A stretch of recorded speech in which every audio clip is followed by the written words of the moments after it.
All right, ma'am. We're going to admit people in now. So we can start Oh, joining. okay. Oh, you hadn't admitted them. Okay. Yes. All right, ma'am. So let me know when to start.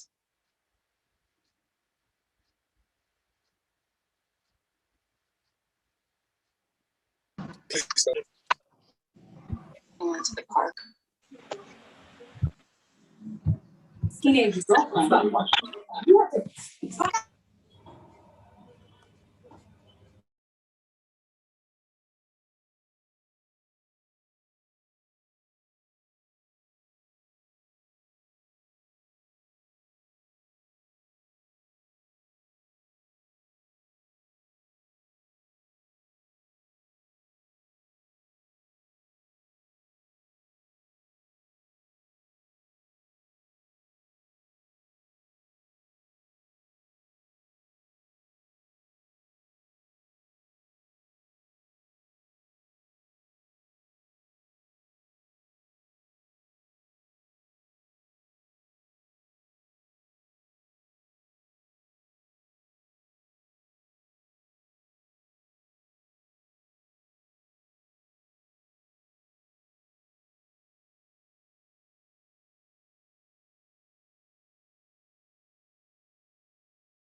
Have everyone here.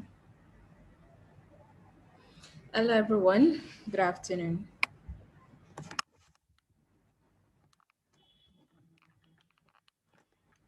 Okay. Good afternoon, everyone. Please confirm you can hear me by dropping a message in the chat box. Okay. All right. Thank you. All right. Thank you very much. Good afternoon once again. Yes. Thanks for joining us today, and you're live on Zoom here with the Transition 2.0.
All right, I can see the message. Can you hear me now?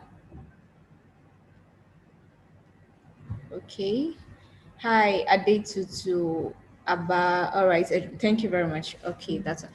All right, I think we're going to start now. For those that are asking for the YouTube link, you can just search packaging on YouTube, but the link will be dropped in the chat box right about now in the next few minutes. So once again, you're welcome to the Transition 2.0. And I'd like to welcome everyone officially and congratulate you for taking this bold step to joining us because we have world-class speakers here. And trust me, you're going to learn from the best women in the industry, global speakers. So you're welcome, everyone. And we're going to start now. But before then, I would like to introduce us to a few things to packaging to Dawn, and then I'll bring our speaker on board. Okay, so this Transition 2.0 is put together by Packaging and supported by Dawn.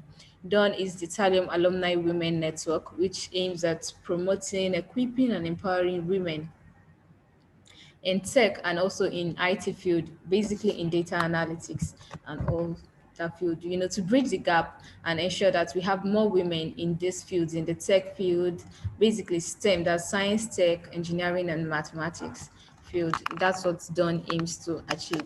And packaging is your personal brand reinventor that okay, that solves problems basically in terms of branding, personal branding, business branding, and corporate event branding. We've realized this gap. We see the gap in the industry. Basically, when the whole pandemic started, what are the challenges people faced all through? Some people were laid off, so many things were happening, and all that. So this is to help women to see how you can, maximize your potential, unleash your potentials, and ensure you're the best at what you do in the industry, within and outside, and strive to achieve a work-life balance.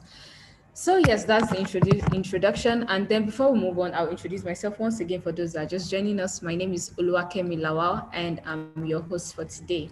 I'm the brand and operations manager for packaging. And welcome to the Transition 2.0.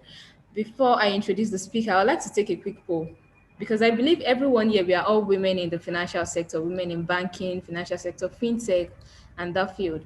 So when I hear financial sector, the financial industry, what I think is money, because that's like the first thing that comes to my mind. Money. It's about money, making money, credit alert, and all of that. So I would like you all to also drop. What is your favorite currency? When you hear money, do you like Naira? We're in Nigeria, so please rep your country. But you can also drop your favorite currency. Do you like dollars, pounds, or do you like the Bitcoin aspect of it? Please drop in the chat box. Let me be sure we are all together and ready for this event. Okay. Okay, dollars of the ways. Why? What is going on here? You guys are supposed to represent Nigeria, like represent your country. Pounds and Bitcoin. Wow. Okay, pound sterling. Okay. I love this energy. I love this vibe. So please keep on dropping in the chat box. You never can tell who is going to send dollars into your accounts right now. I hope you all have this foreign accounts to get all of this money because no one is saying naira. All right. Okay, so we're going to start about now. I can see the comments in the chat box. Please keep them coming. And if at any point in time you can't hear me, kindly drop a message in the chat box. Once again, I'm your host for today. My name is Oluwakemi Lawal, and I'll also be introducing our speakers one after the other and also our moderator. So first we have our keynote speaker. Her name is Neka Udizwe, and she's here. Trust me, she's one of the best speakers we have out here. And I'm sure you've seen the old balls on social media, Instagram, LinkedIn, Twitter, Facebook, everywhere, the Transition 2.0. We have Neka now. I'm going to introduce her and then we can kick off the program officially.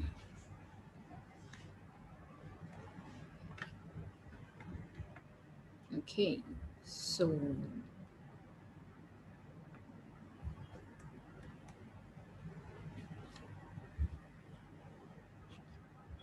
all right, I just want to confirm she's here and then before I bring her on board, we can have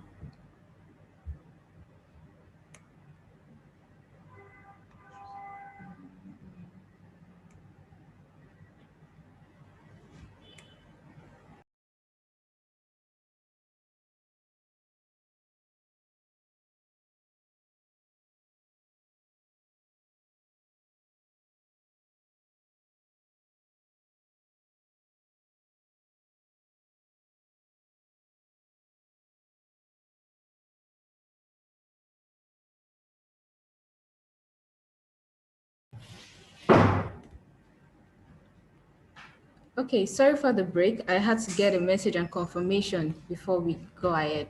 So we can start right about now, and I'll introduce our first speaker, our keynote speaker. Her name is Neka Udezwe. Neka is currently the program director of the School of Banking Excellence. Please, if you know of the School of Banking Excellence owned by Access Bank, you can drop a yes in the chat box. If you've gone through the School of Banking Excellence, you can also drop it in the chat box. Let's know, those of us that have met NECA or you've gone through the School of Banking Excellence, your experience, please drop in the chat box because we have NECA here, our keynote speaker. She's currently the program director of the School of Banking Excellence, a wholly owned enterprise and the training arm of Access Bank PLC. She is known as the trainer of bankers. With a first degree from the University of Illinois, Chicago, a graduate degree from DePaul University in Chicago, and several executive management programs from Harvard Business School, Harvard Kennedy School, Columbia Business School, Stanford University Graduate School, University of Chicago Booth School of Business, LBS, and INSEAD, to mention a few. She's passionate about coaching, engaging, and mentoring young people to actualize their life objectives through principled approaches. If you've met Neka before, please just drop her name. Drop her name in the chat box. Let her know our fans are here. If you've gone through the School of Banking Excellence before, drop SBE in the chat box right before I bring Neka on board. Hi, Neka. Okay, I can see the comments in the chat box. This is great. That's good. Okay, so I'll hand over to her now. She's our keynote speaker, and she'll be talking on rebuilding resilience and reinvention, overcoming hardships and challenges in the financial sector. I'm sure you can see the flyer on screen right about now. All right, man, Neka, over to you, please.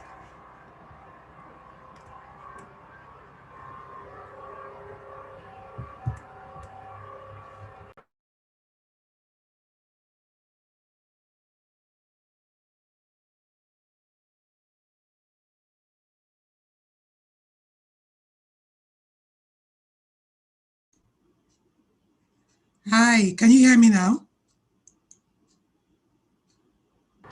Yes, ma'am, we can hear you. Okay, great. Good afternoon, everybody. It's good to be here. Let me start by sharing a short story with you. On March 20, 2020, the School of Banking Excellence shut down in response to the fast-spreading COVID-19 pandemic. The shutdown came at a time when about 350 prospective new hires into Access Bank still had a month of classes to complete before they could graduate and be absorbed by the bank. As a program director, I had to decide whether to send everybody home to wait out the pandemic, which was the easy road, or to find a way to complete the program so that the trainees could graduate, a road that had not been tried before. Our response was to send trainees home, but we determined that if we were to change the channel of course delivery, we could complete what was left of the training so that the young prospects could kick off their banking career. That solution took us, trainees, facilitators, and the SBE staff, on a path we had not trod before, to adopt a different way to deliver the objectives of the school. With 3 weeks of intensive 16 to 20-hour day training, and I do not recommend that to anyone.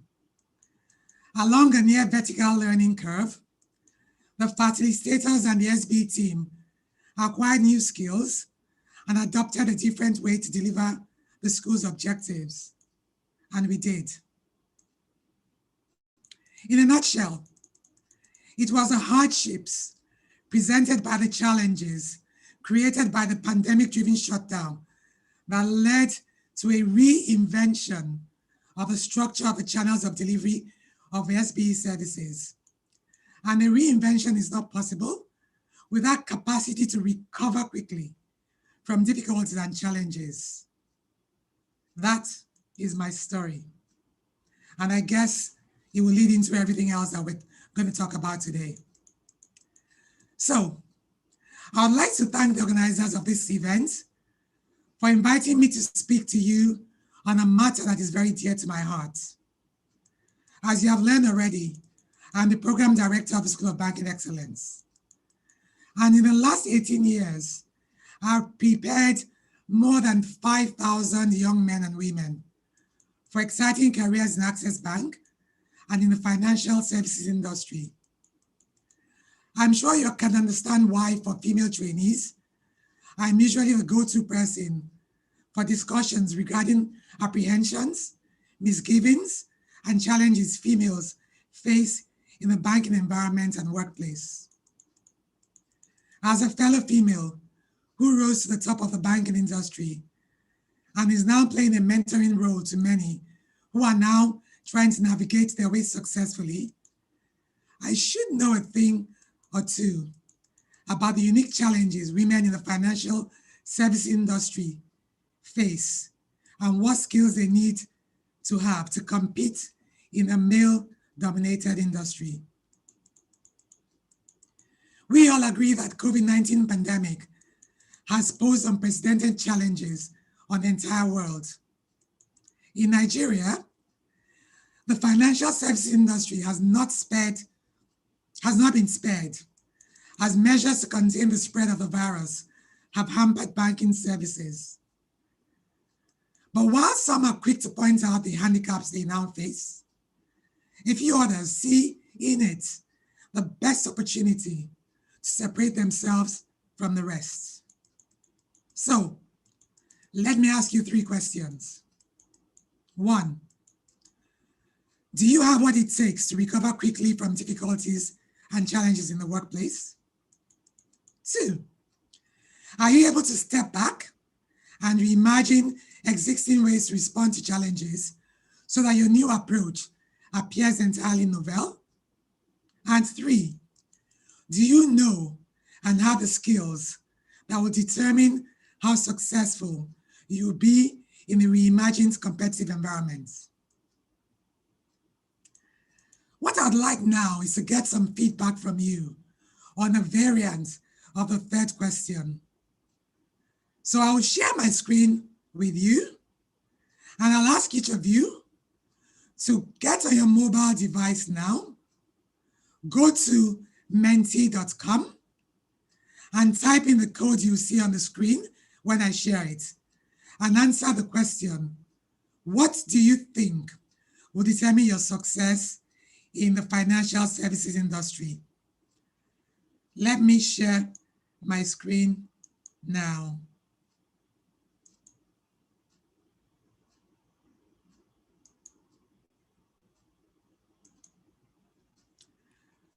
So can you see my screen? So very quickly, go to menti.com, type in the code 5632520 and begin to type in the answers to the question. I'll probably give about 1 minute for this. Please begin to type in your answers.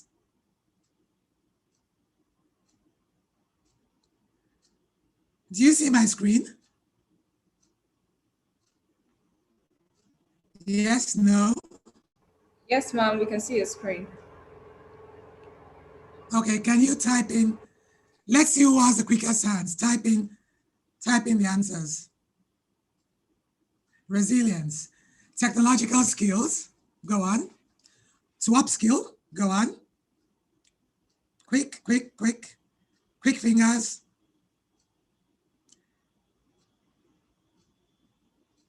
Skill sets.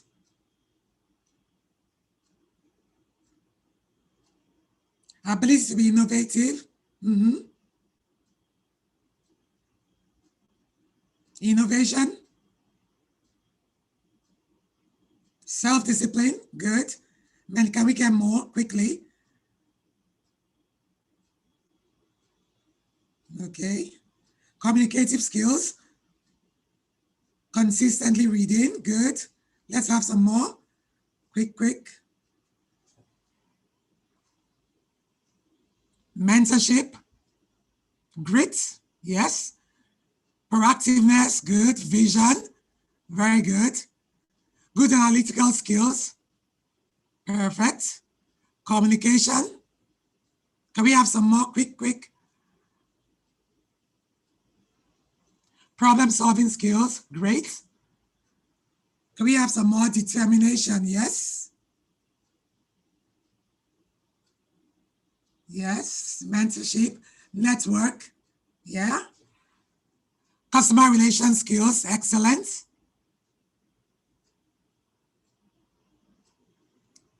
Okay. All right, great. I'm going to stop sharing. Now, what I'd want us to do is,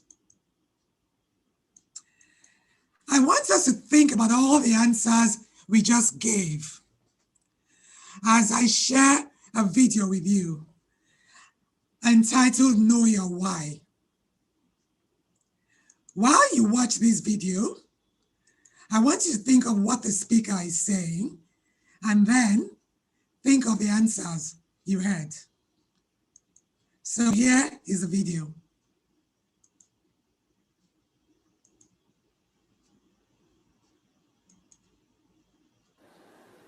How do I know? A lot of people, when they think of the phrase, how do I know, they always want to put the what behind it. How do I know what I'm supposed to do? The question that you really should ask is, how do I know why I'm here? Because when you know your why, your what becomes more clear and more impactful. If you know, like for instance, people know that I do comedy, but that's what I do. My why is to inspire people to walk in purpose. So I can do comedy, I can write books, I can be in a movie, because all of it is motivated by my why. In fact, I have a new web series out called Michael Jr. Break Time. We probably just did the 6th episode. It's on YouTube. So every single Wednesday at 3 o'clock, we drop a new episode on YouTube of Michael Jr. Break Time. What it is it's me. I travel around the country and I do stand-up comedy, in case you didn't know. And in the middle of my comedy set sometime, I'll stop and just talk to my audience. And we've been filming this, and it's, you know, it's pretty cool. So we're in Winston-Salem. I'm gonna show you a clip from Winston-Salem. And I'm just talking to this guy in the audience, and he tells me that he's a musical instructor at a school. So I was like, all right, you're a musical instructor, you know, can you sing? Let me hear you sing a song. So this is what happened at the last episode of Michael Jr.'s Break Time. Check it. So you're a musical director. Cool. Yes, sir. All right, so let me get a couple bars of like Amazing Grace. Can you do the first part of that? Go ahead.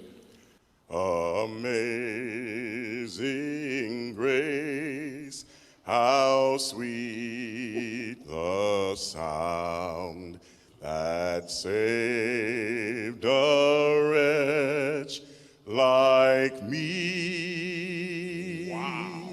That bro could sing, you know what I'm saying? All right.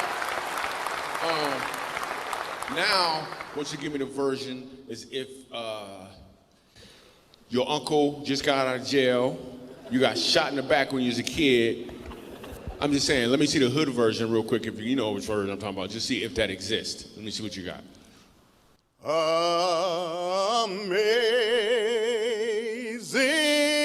grace, how sweet the sound that saved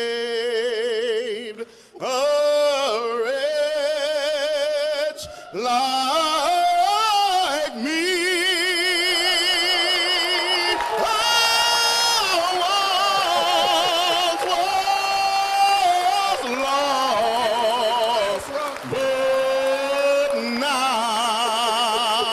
Right now I'm found, was blind, but now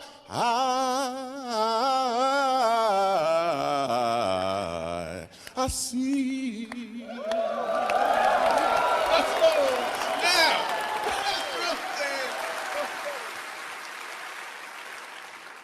Okay, here's what I want you to catch. The first time I asked him to sing, he knew what he was doing. The second time, he he knew why he was doing it.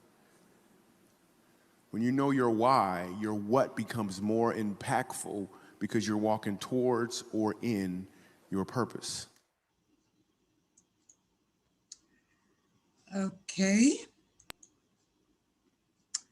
So, my question to you today is, who are you and what do you stand for? What is your purpose? Your why? Think about this and write your answers down in your notepad as we proceed. In all our interactions, there's always a setup and a punchline. I'm borrowing Michael Jr.'s terminology. Our setup is our talent, our resources, and opportunities. It is what we receive, our job, our education, promotions, marriage, and things like that. We use our setup to ensure that people around us are moving in the direction that serve us. The punchline occurs when you change direction in a way that they are not expecting. When you use your setup for other people to help them reach their desired destination, the results when you make this change of direction are revelation, fulfillment, and joy. So, your punchline is your purpose, your why, while your setup is your what. Like Michael Jr. said, when you walk in your why, your what has more impact because you are walking in and towards your purpose.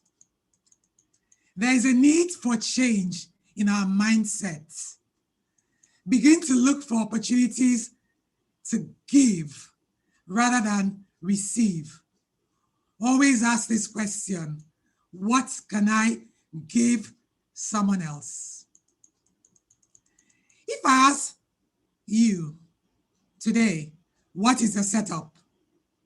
All the things you have, I'm sure all of you will answer the questions very quickly. However, when the question is about what are you called to do, what is your purpose, what is your punchline, unfortunately, many of us do not know. So what do? We make the mistake of adding more setup. If I could only get a promotion, if I could just get married, if I could lose more weight, if I could get a different posting, and so on and so on. Not knowing your punchline or your purpose is an uncomfortable place to be, because indeed, there is something missing. So, our very first step is to know who we are, what we are about, and what our purpose is. And our mindset should be tuned to giving rather than receiving.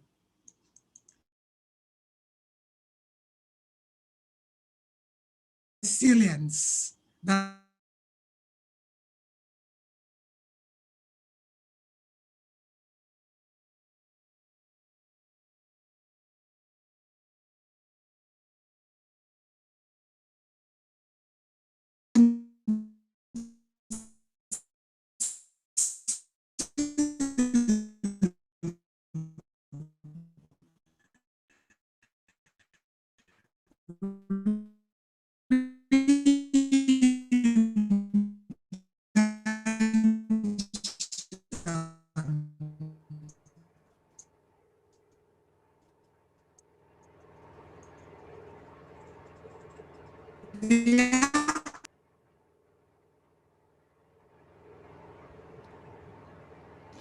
All right, people. Yes, sorry about that. That's a bit of network issues. As we all know, the country we are in. That's why I told people to drop their favorite currency, and no one chose Naira. What's your favorite network? Please drop in the chat box. Spectranet, do you use that? Or Glow, MTN users, Nine Mobile users? Please drop in the chat box. Let's know your favorite network. It's just money people are responding to. Favorite money, Naira. Okay. Finally, we have someone representing Naira in the house. Thank you, Rita. A big shout out to you. Okay. MTN users are here. All right, all right. I can see. It seems the MTN people has it. Okay. All right, we have okay.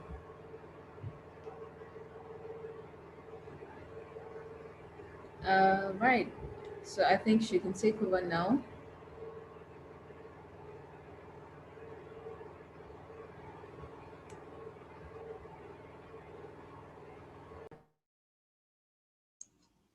Hi, I'm sorry, my internet went off. Yes, welcome back, ma'am. Thank you. Where did it go off?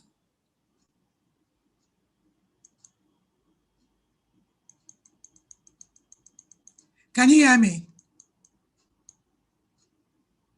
Yes, we can hear you, ma'am. Okay, I don't know where it disconnected. Okay, you are given a scenario. You know, you were given a sample of people that had they had more. Probably you want to get married, you want to lose weight. Okay. Yeah, they Okay. should give more rather than thinking of receiving. Okay, so I think I talked about if I could only get a promotion, get married, lose weight, get a different posting and so on, okay? Okay. Let's see, maybe I should go back to, if I ask how many of you what is a setup, I'm sure all of you will answer that question quickly. However, when I ask about what you are called to do, what your purpose is, your punchline, many of us do not know. So our very first step is to know who we are, what we are about, and what our purpose is. Our mindset should be tuned to giving rather than receiving. Here are two definitions. Resilience, the capacity to recover quickly from difficulties, and reinvention, the action or process through which something is changed so much that it appears to be entirely new. We all may experience the same challenge, but we are all on a spectrum in terms of how we respond, from being quick to bounce back and move on, to the other extreme of being immobilized by adversity and slow to adapt and recover. Where do you think you are on this spectrum? One thing we all have in common, however, is that our brain is constantly creating chemistry and new wiring in response to what we experience. It turns out that the chemistry of positivity is key to being resilient. Positivity strengthens our ability to move through challenging times effectively. Barbara Fredrickson, a renowned professor of psychology, defines positivity as the regular experience of a broad range of emotions, such as gratitude, love, appreciation, generosity, amusement, hope, and joy. And scientific research shows that these emotions can change the physiology of our brains and our bodies, making us more resilient.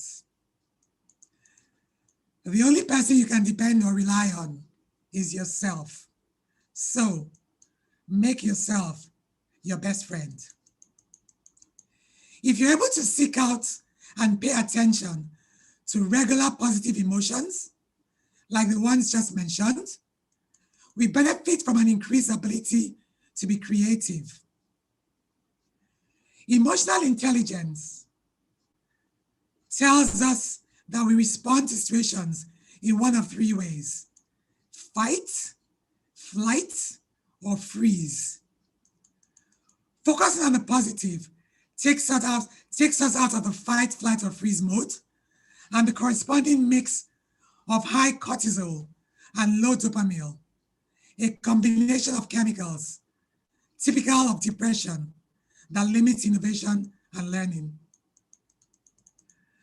Positive emotion is also conducive to insight, the essential aha experience we have with new ideas, the rush of inspiration and creativity that our new world needs more than ever before.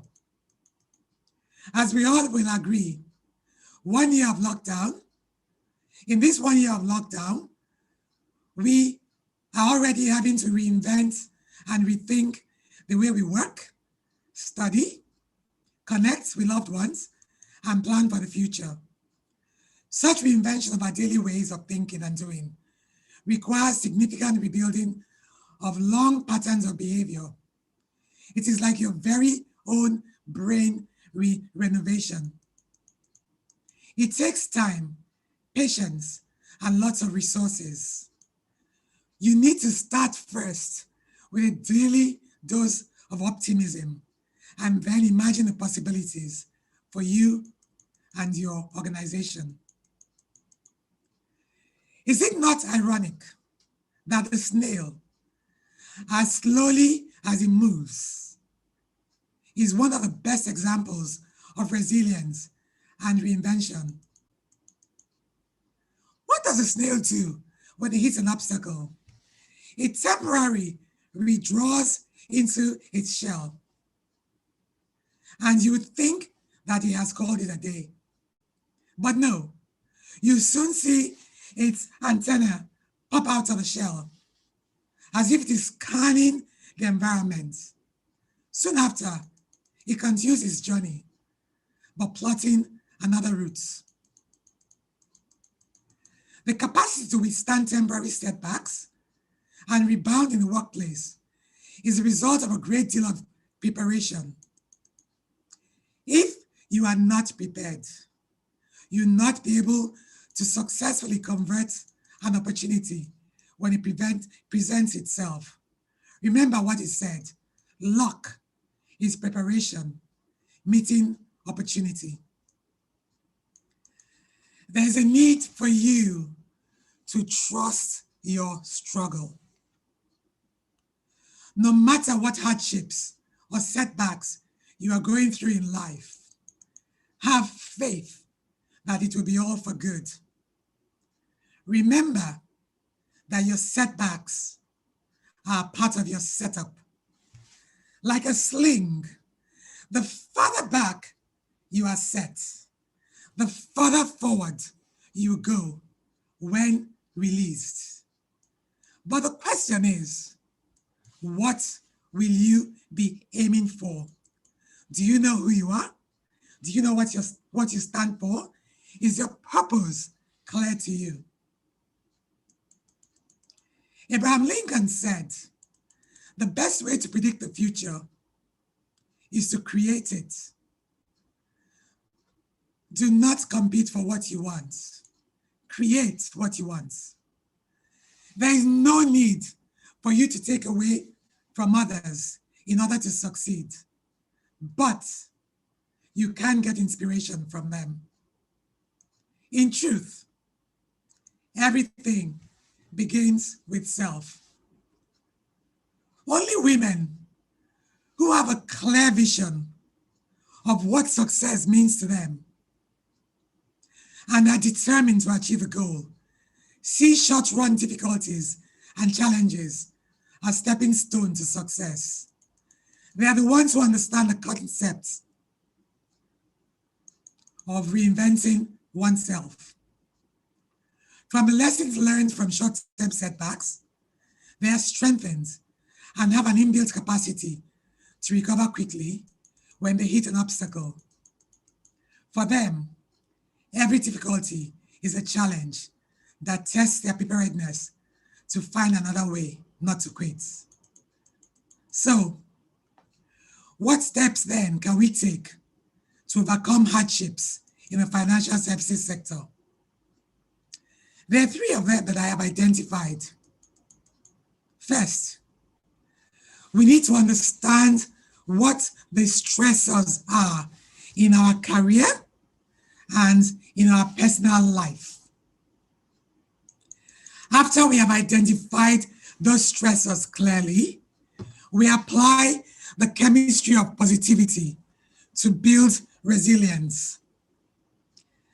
Appreciate what you have, be grateful for what you have, and then have a giving mindset. It is not always about what can I get from my organization, okay? I would like to, I'm being told that my time is running out. So I'm going to skip the next exercise I was going to do. And I'll try to see if I can round up. So here are some steps we can take to attempt to overcome some of the hardships we encounter in a career. Once again, let me just quickly share my screen so you can read them. Where is it? 1 second, very, very quickly.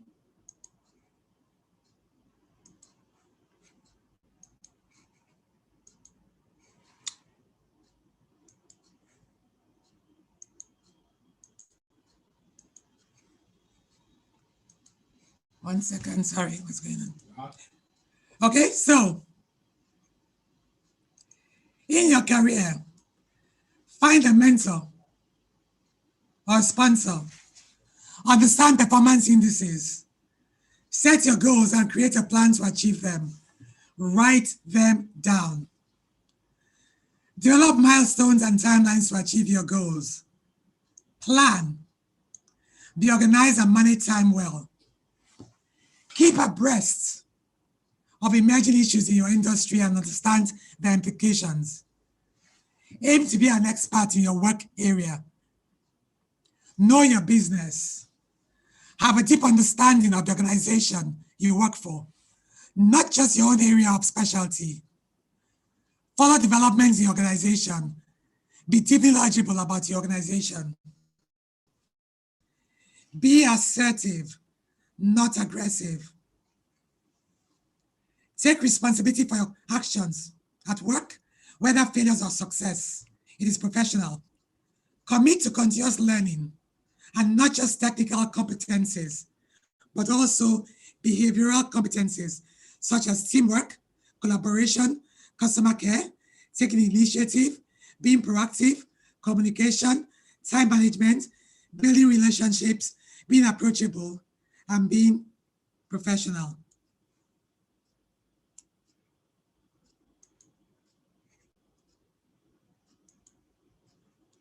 In your personal life, be yourself always. Be clear on what is non-negotiable. Have a deep sense of who you are and what's acceptable. Know your boundaries. Maintain a healthy work-life balance. Incorporate exercise into your daily routine. Establish a good support network, but choose carefully. Invest in labor-saving household equipment. Make time for and be creative in scheduling family and friend times. Make time for spiritual guidelines. Rest. Look after yourself. Be kind to yourself and nurture yourself.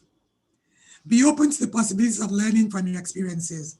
Remember, luck is preparation meets opportunity. Believe in yourself and let no one tell you otherwise. Michelle Obama said in high school, when she told her guidance counselor that she wanted to go to Princeton, she told her that she was aiming too high. She was dreaming, her dream was too big. But look what happened to her.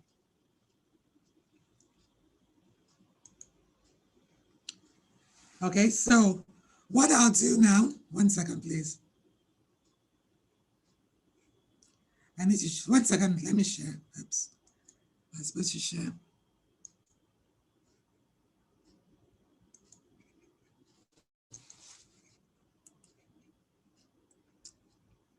Okay. All right, so The share window is closed. I was going to round up with a few more things, but I guess we can take questions now. You didn't allow me to share my screen. Okay. You can share screen now. Okay, let me just finish up with the there.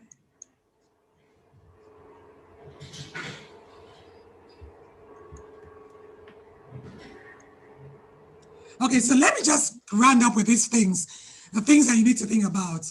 11 things, very quickly. Have a clear mental picture of how the successful you looks like. You should answer the question,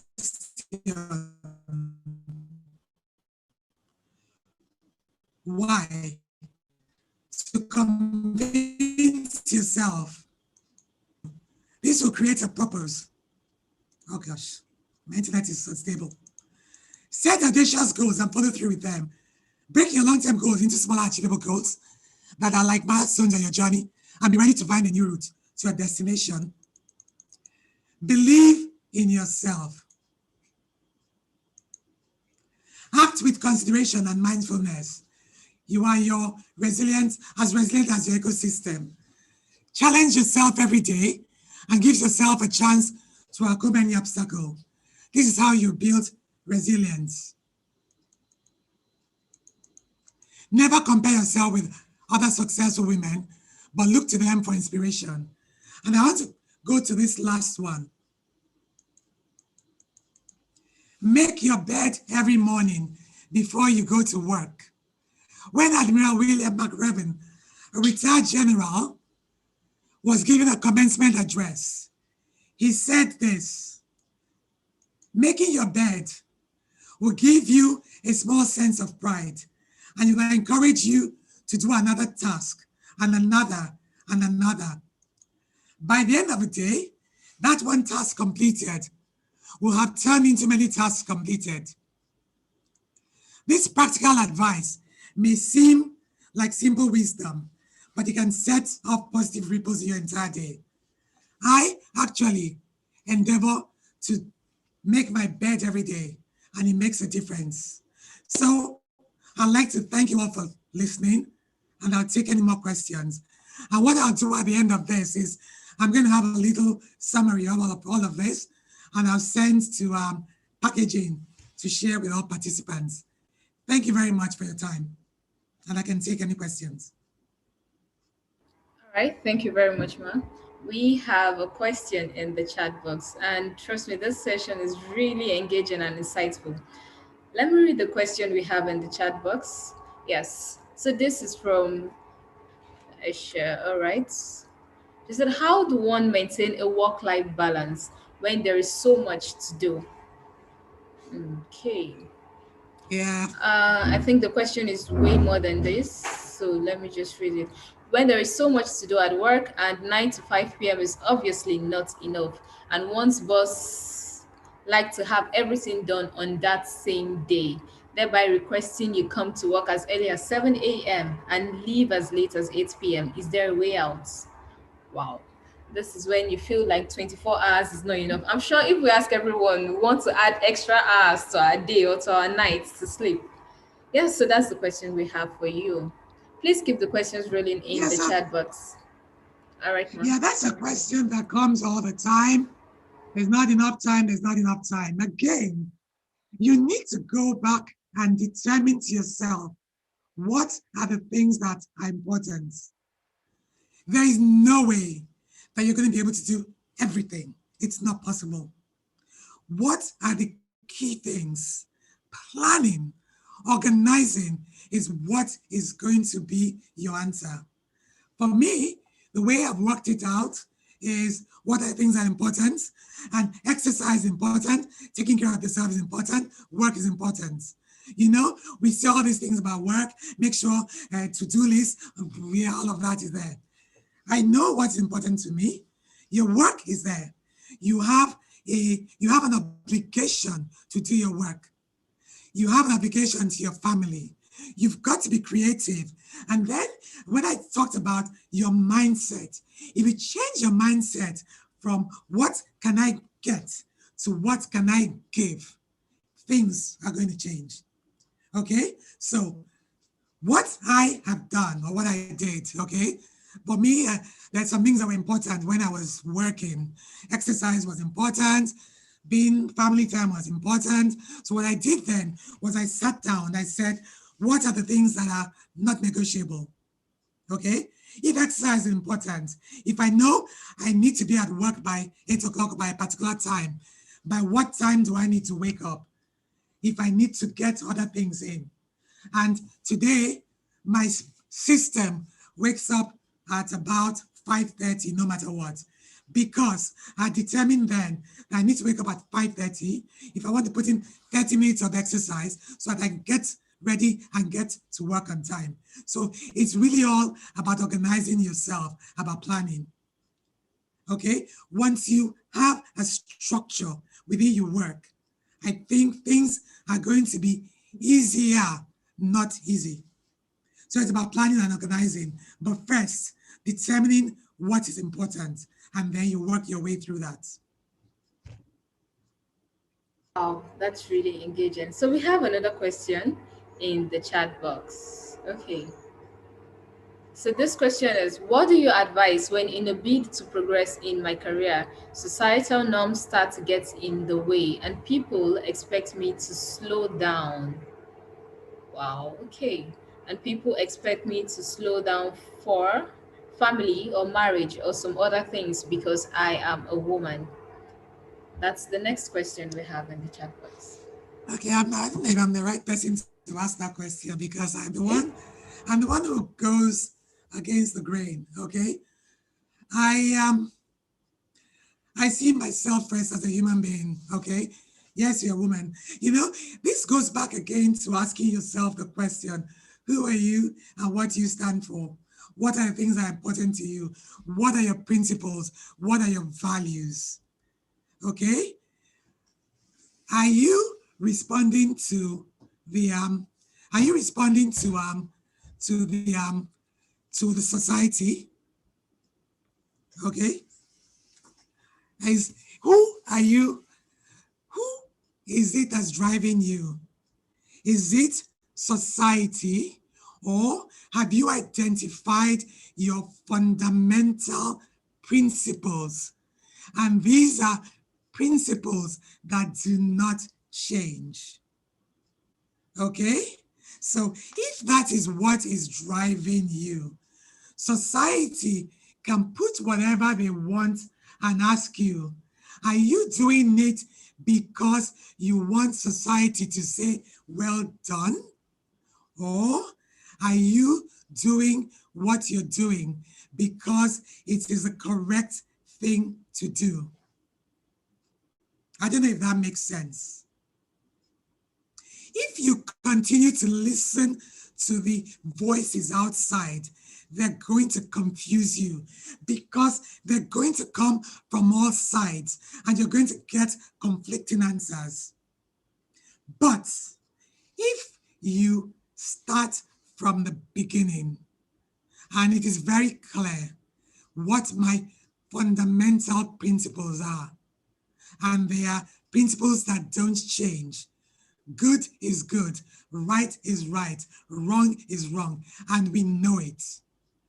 You can find all kinds of ways to rationalize something, but that voice inside you tells you when it is wrong.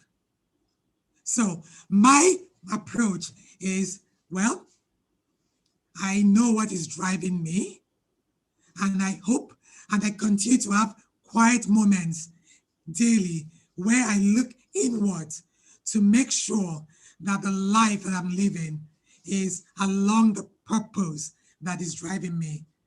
And when you do that, you can start to learn how to move all those external interferences that come and create unnecessary tension in your life. I don't know if that answers the question.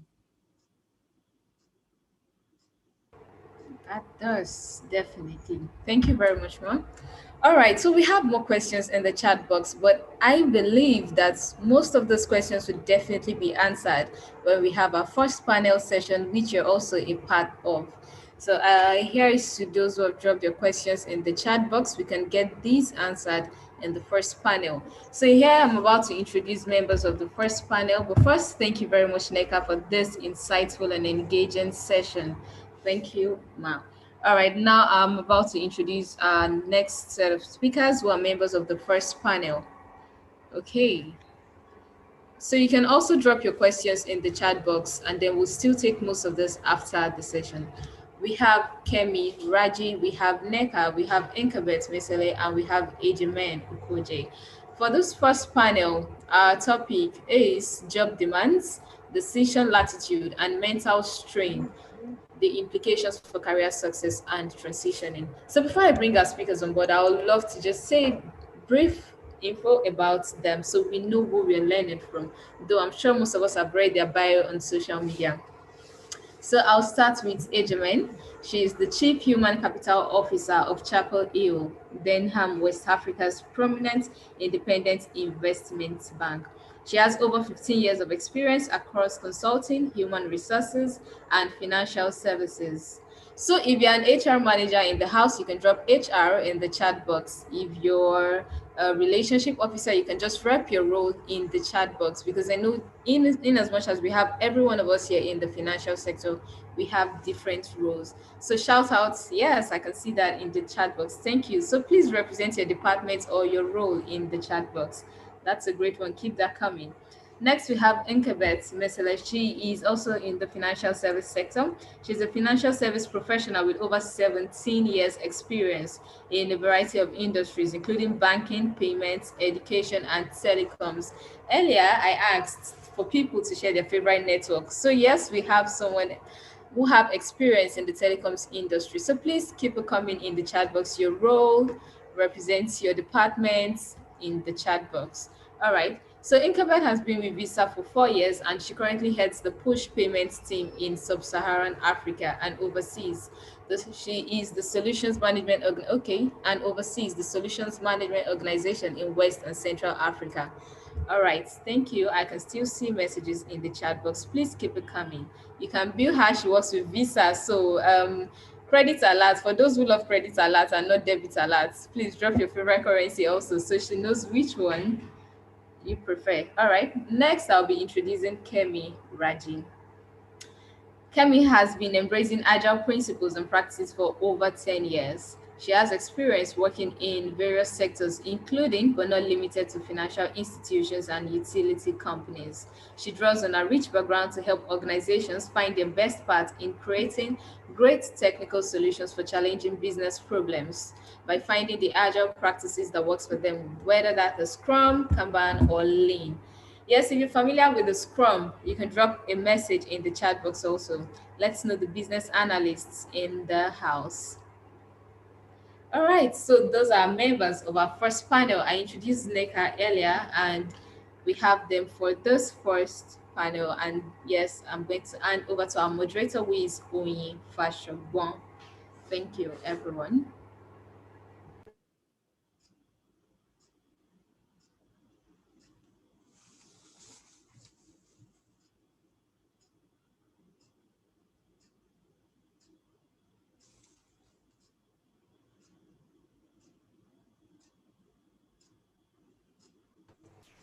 Okay. Hello, everyone. I've been following the session and it's been an interesting one. And more interesting for me is the fact that I get to moderate this very top women personalities. Like Kemi was rolling out their roles and achievements, and I'm like, we ain't you so lucky. So we'll go straight to the point. So we don't waste time. Timeliness is very important. As Kemi mentioned, our topic for this first panel session is on job demands, decision latitude, and mental strain. The implications of all of this for career success and transitioning. My name is Oyin Fashogun. So this is how we'll do it, right? So we move from Neka to Ejimen to Inkabet, then to Kemi, right? For the first question, then we shuffle, right, as it demands as we go. The very first question is in dealing with male colleagues, right? Okay, successfully dealing with male colleagues who are not respectful to you and other women or downright sexist. What tactics have worked for you? So it's how have you been able to successfully deal with male colleagues who are outrightly, obviously, sexist and in dealing with you and other women? So we start with Neka. I think for me, in I guess for those of us, I guess there are a lot of young people here in the early days when I was in banking, when you were in management, you probably were the only female there. But these days, I think it's getting better. You go into management and you see a couple of females. The one thing that I think the thing that helps is your degree of competence, okay? If you bring value, if you know what it is that you're doing and your work speaks for you. I can only speak about my own experience. I know it has not been the same for everybody, but honestly, in my banking career, even a time where it was only female, it was hard for anybody to express any degree of insult or because the value of the work was good. The quality of the work was good. If you put yourself in a position where your absence is felt, right? You're going to get the respect that you need. What tends to happen many times is for us women, when it comes to certain things, we want to be treated as women. When it comes to other things, we want to be treated as this, as the same. So you come into, there's a difference between business etiquette, right? And other etiquette. All right? Chivalry is a different type of thing. So if you're going to want to come into a meeting and they're opening the door for you, they should anyway, but they don't have to. But if you're demanding it and you want them to do that, then do not be surprised when it's time to take minutes, they ask you to take minutes. Do you understand? No, it's your, I can see you smiling, but it happens. So you need to bring yourself to say we are all equals when it comes to work. And for me, that's the way, the fact that I was female just never was an issue. We did the work. When it was time to roll up your sleeves, we all rolled up our sleeves and we did the work. So that's the thing that worked for me. I never expected preferential treatment because I was female. But then men who are gentlemen will still treat you as a lady. That's what I have to say. Let me let others speak. Okay, all right, thanks, Neka. I wanted to first of all thank Package AIM for setting up this virtual conference. I'm really happy to be here. And my why, I think Neka challenged us to talk about why.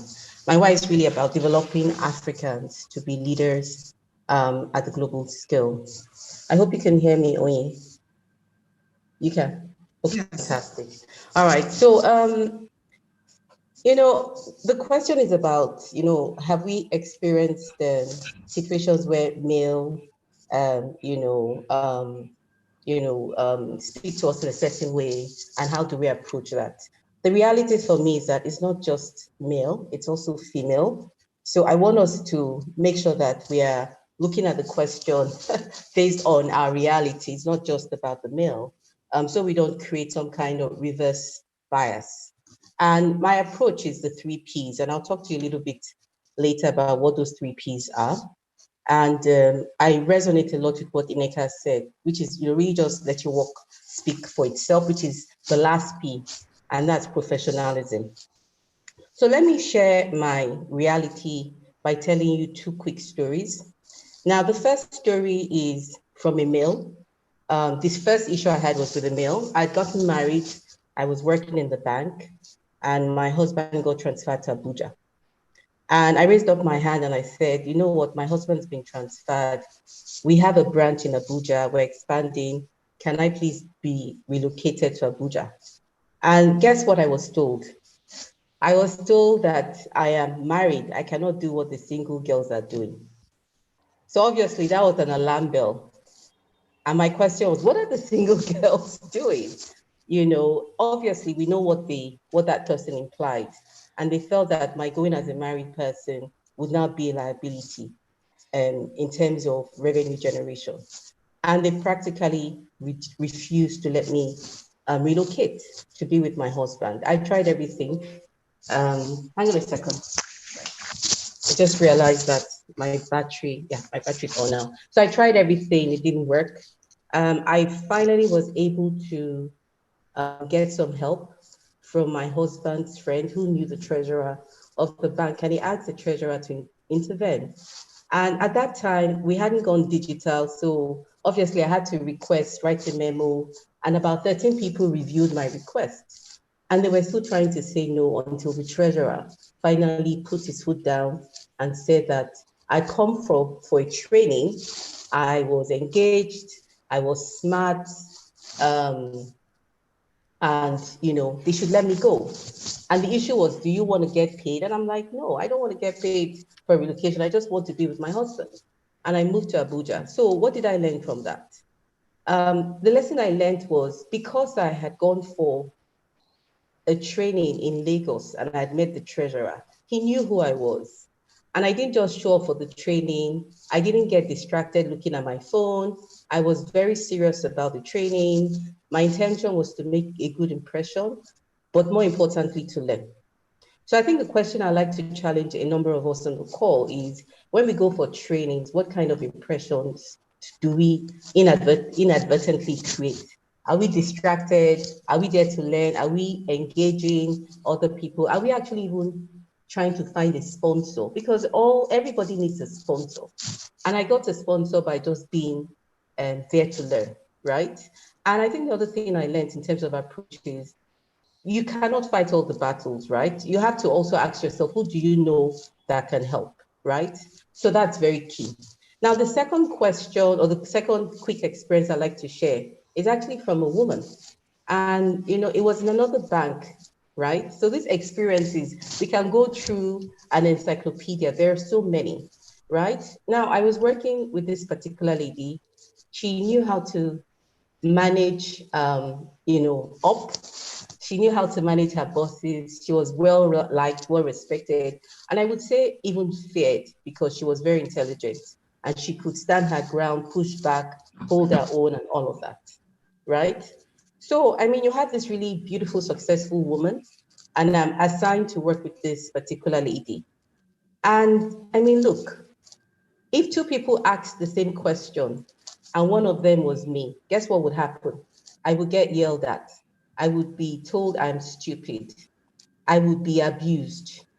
It got so bad that I almost became suicidal. And the question I had to ask myself was, but I made it 2-1. I'm not that stupid. I'm not stupid. Why are you calling me stupid? And this is done in public. And it still happens today, right? And it got to a point where, you know, there was no way for me to win a battle over my boss, because obviously, who am I compared to that particular individual? So the other approach is to remove yourself from the situation. I didn't quit that time, but I was lucky to get transferred. And when I got transferred to another branch in that same bank, I mean, the people I worked with were the most normal human beings. They were pleasant.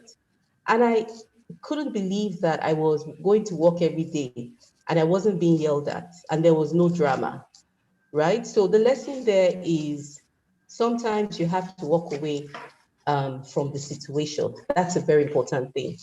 And, you know, when we go back to the question in itself about, you know, being attacked by men and so on, there are many ways. If we think about the human body, you know, we have curves as women and we like to dress well. I mean, professionally, decently. And you go to the office that men are ugly. They're like, oh yeah, you look so nice. But they're looking and they're staring. And you obviously know that they're not just looking at what you're wearing, but they're looking beyond that. And you walk away and they're staring at your back and they're laughing. I don't understand that. I don't get that. That's very uncivil. Now you have a situation where you come into the office and you have friends, you hug them, but you give them a side hug, right? And they tell you, no, I insist. It has to be frontal. I only take frontal hugs. And you're asking yourself, I mean, is it by force? And it's really terrible and it's really crass. And so there's so many examples. Emails, your work is lazy, I will take your job, those types of things, they don't resonate well. And they create a situation where we are not psychologically safe and we start to live in fear. And I personally, in terms of approach, I always choose courage over fear. And when I think that the situation is untenable, I will walk away. So the thing I will quickly say just to wrap up is my 3 Ps, yeah? The first one is I plan my response. I never try to respond in an emotional way. I always try not to. Obviously, I'm a human being, so sometimes, I've had instances where I say things out of turn just because of the way I'm being spoken to. But I would always apologize. I would always go back and apologize. And because I don't want to apologize, I always like to plan my response. So in terms of planning my response, which is the first, I practice what I call detached involvement. So I understand the situation. I take myself out of the situation. I look at their perspective. What was their issue? What was their concern? I think about my position, my role, and so on and so forth. And I think about the what ifs, right? So I'm not emotional. I'm not crying. I never take the idea of, oh, I'm being a victim. So I plan my response. The next piece, I keep it private. The fact that someone has been rude to me doesn't mean I should be rude in public, right? So I am private. I go and I have a conversation. I set up a call or I send an email if it was an email, but I like to send it to the person. And as far as I'm concerned, I'm not addressing or attacking the personality. I'm addressing the issue, right?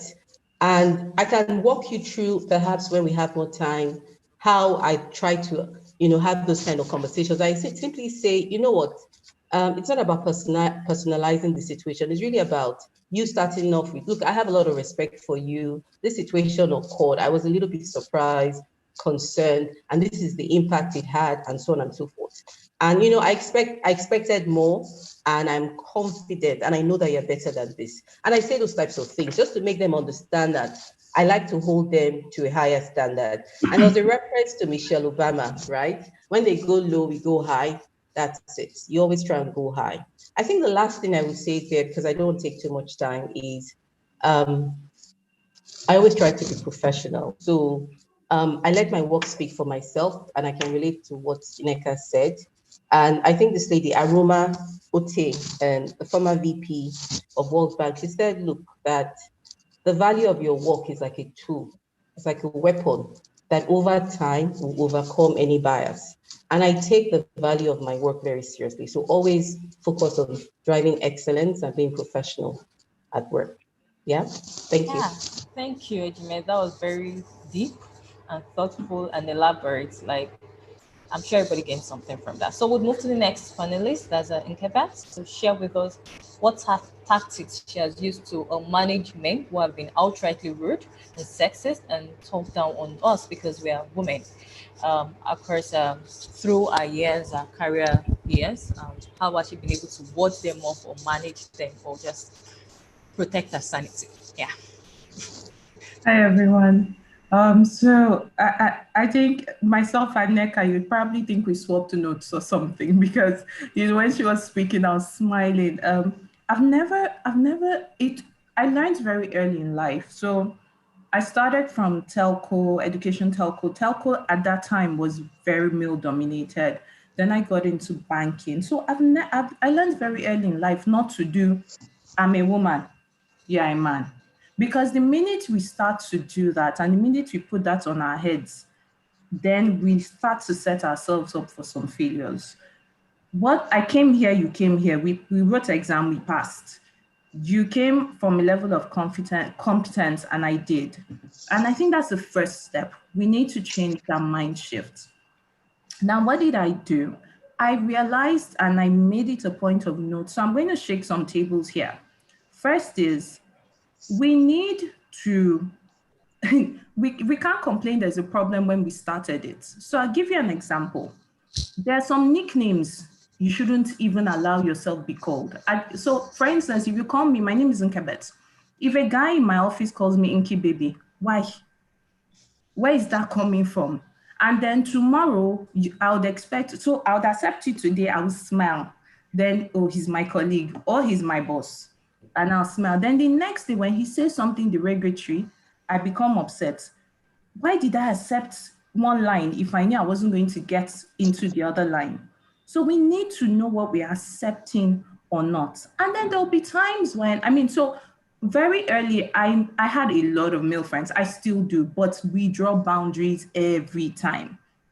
Now, my next point was going to be men. So it's men and it's women, like Ejemen said. And we need to understand that it comes from an unconscious bias. A lot of times these people do these things and they don't know, based on maybe their upbringing, the way they grew up. And so I'll give you an example.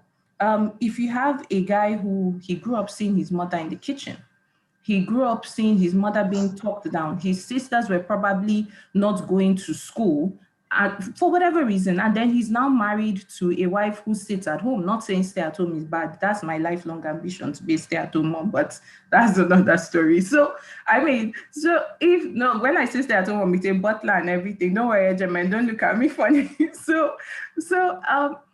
He now comes to the office. He's used to being the boss, to being a woman, subservient, looking at him. And then he comes and you are trying to rub shoulders with him. Unconsciously, he's going to want to put you down.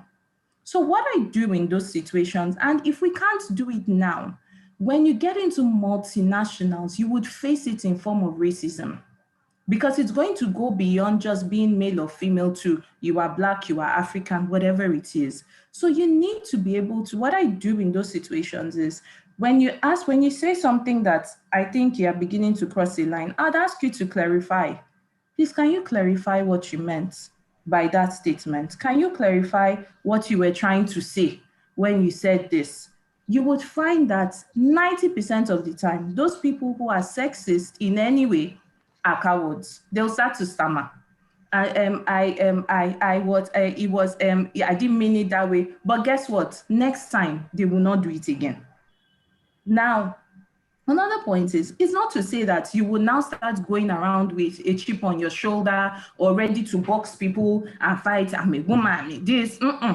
You will pick your battles. That's why, and I'm sorry, maybe as we go into talk about God or the Holy Spirit, but really that's my moral compass, that's my anchor. So that's why you need the Holy Spirit to tell you which battles you should fight and which not, where to walk away, like Ejemen said, and where to ask for clarity and stand your ground. And then carry yourself with dignity. What used to really irritate me in the bank, and even now, well, I'm in a different organization now where, we're a different set of people, but you see, you find some people on the phones having some ladies on the phones having some funny conversations. And then you're having conversations instead of working, and then you say you have workload, and asking NECA to clarify how to come. Meanwhile, when you're meant to be working, you're told your friend has called you about how her boyfriend broke up, how you're going to do, and then there's a guy sitting beside you.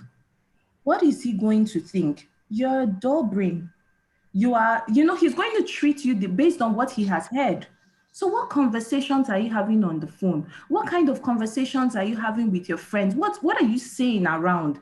That also involves how you will be treated, how men will talk to you. If they see that all that pertains to this one is Brazilian hair, all that pertains to her is the latest on Instagram, who cheated on who did this, that is the way you will be treated. So deal with yourself first before you push on the issue to others. If they know you're a slave mama, thank you, Dan, they will treat you like one.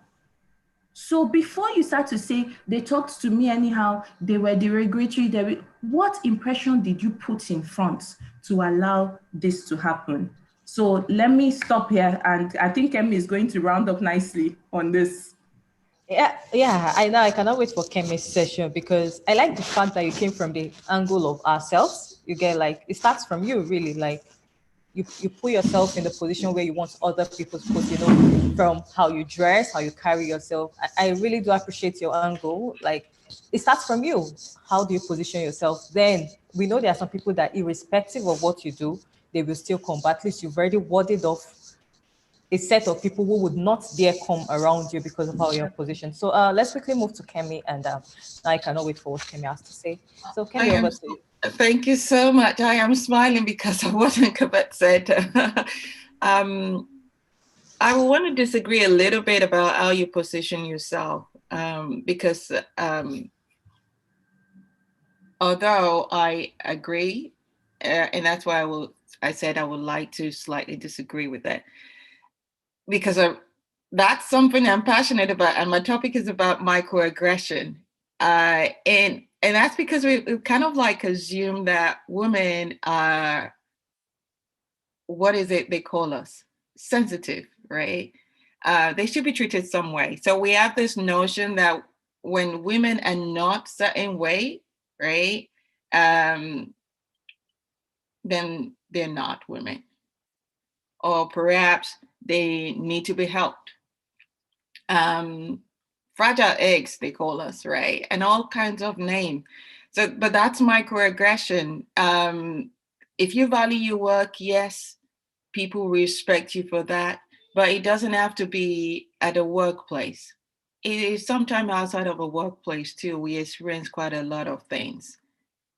But back to the question, have I experienced it? Yes, I have experienced it, and I continue to experience it. When I was in Nigeria, it was a different kind of experience. Men that I worked with, so I did my NYSC at a bank. I don't think it exists anymore. And it wasn't as if I wasn't paying attention, or I wasn't kind of like I was new. I didn't know what I was doing because I was doing my youth corp. But at the same time, I felt like they think that when you're a youth corporate, you need money. So they offer you ridiculous things. And I don't mean help, but maybe help in a different way in return for what you have got to give. But fortunately, I was staying with my uncle back then, who would not even allow me to step outside after work. So I was happy for that upbringing. In Abuja, people know that when you're a youth corporate living in Abuja, you do all sort of things. So they approach you with all sort of things as well.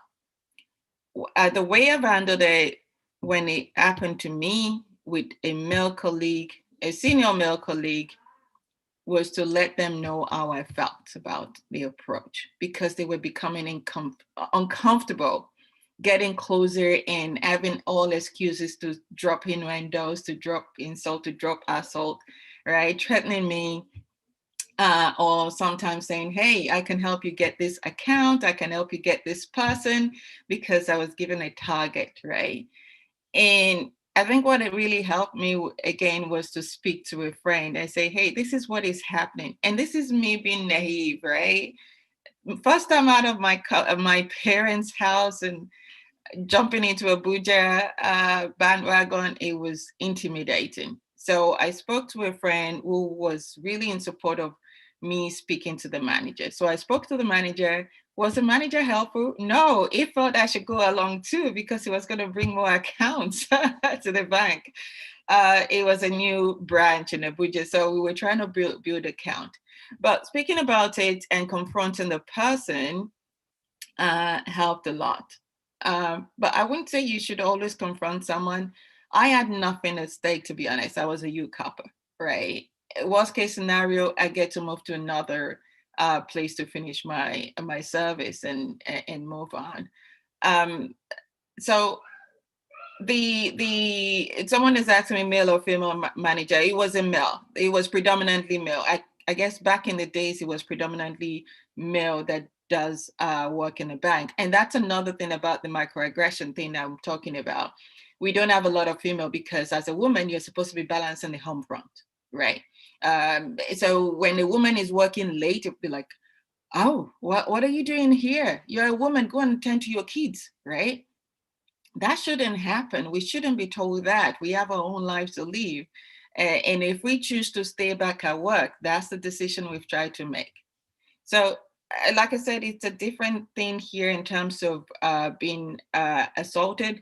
Here it is, I have experienced being micromanaged. Again, I said to the person, I named it. And I said, hey, I feel like I'm being micromanaged here.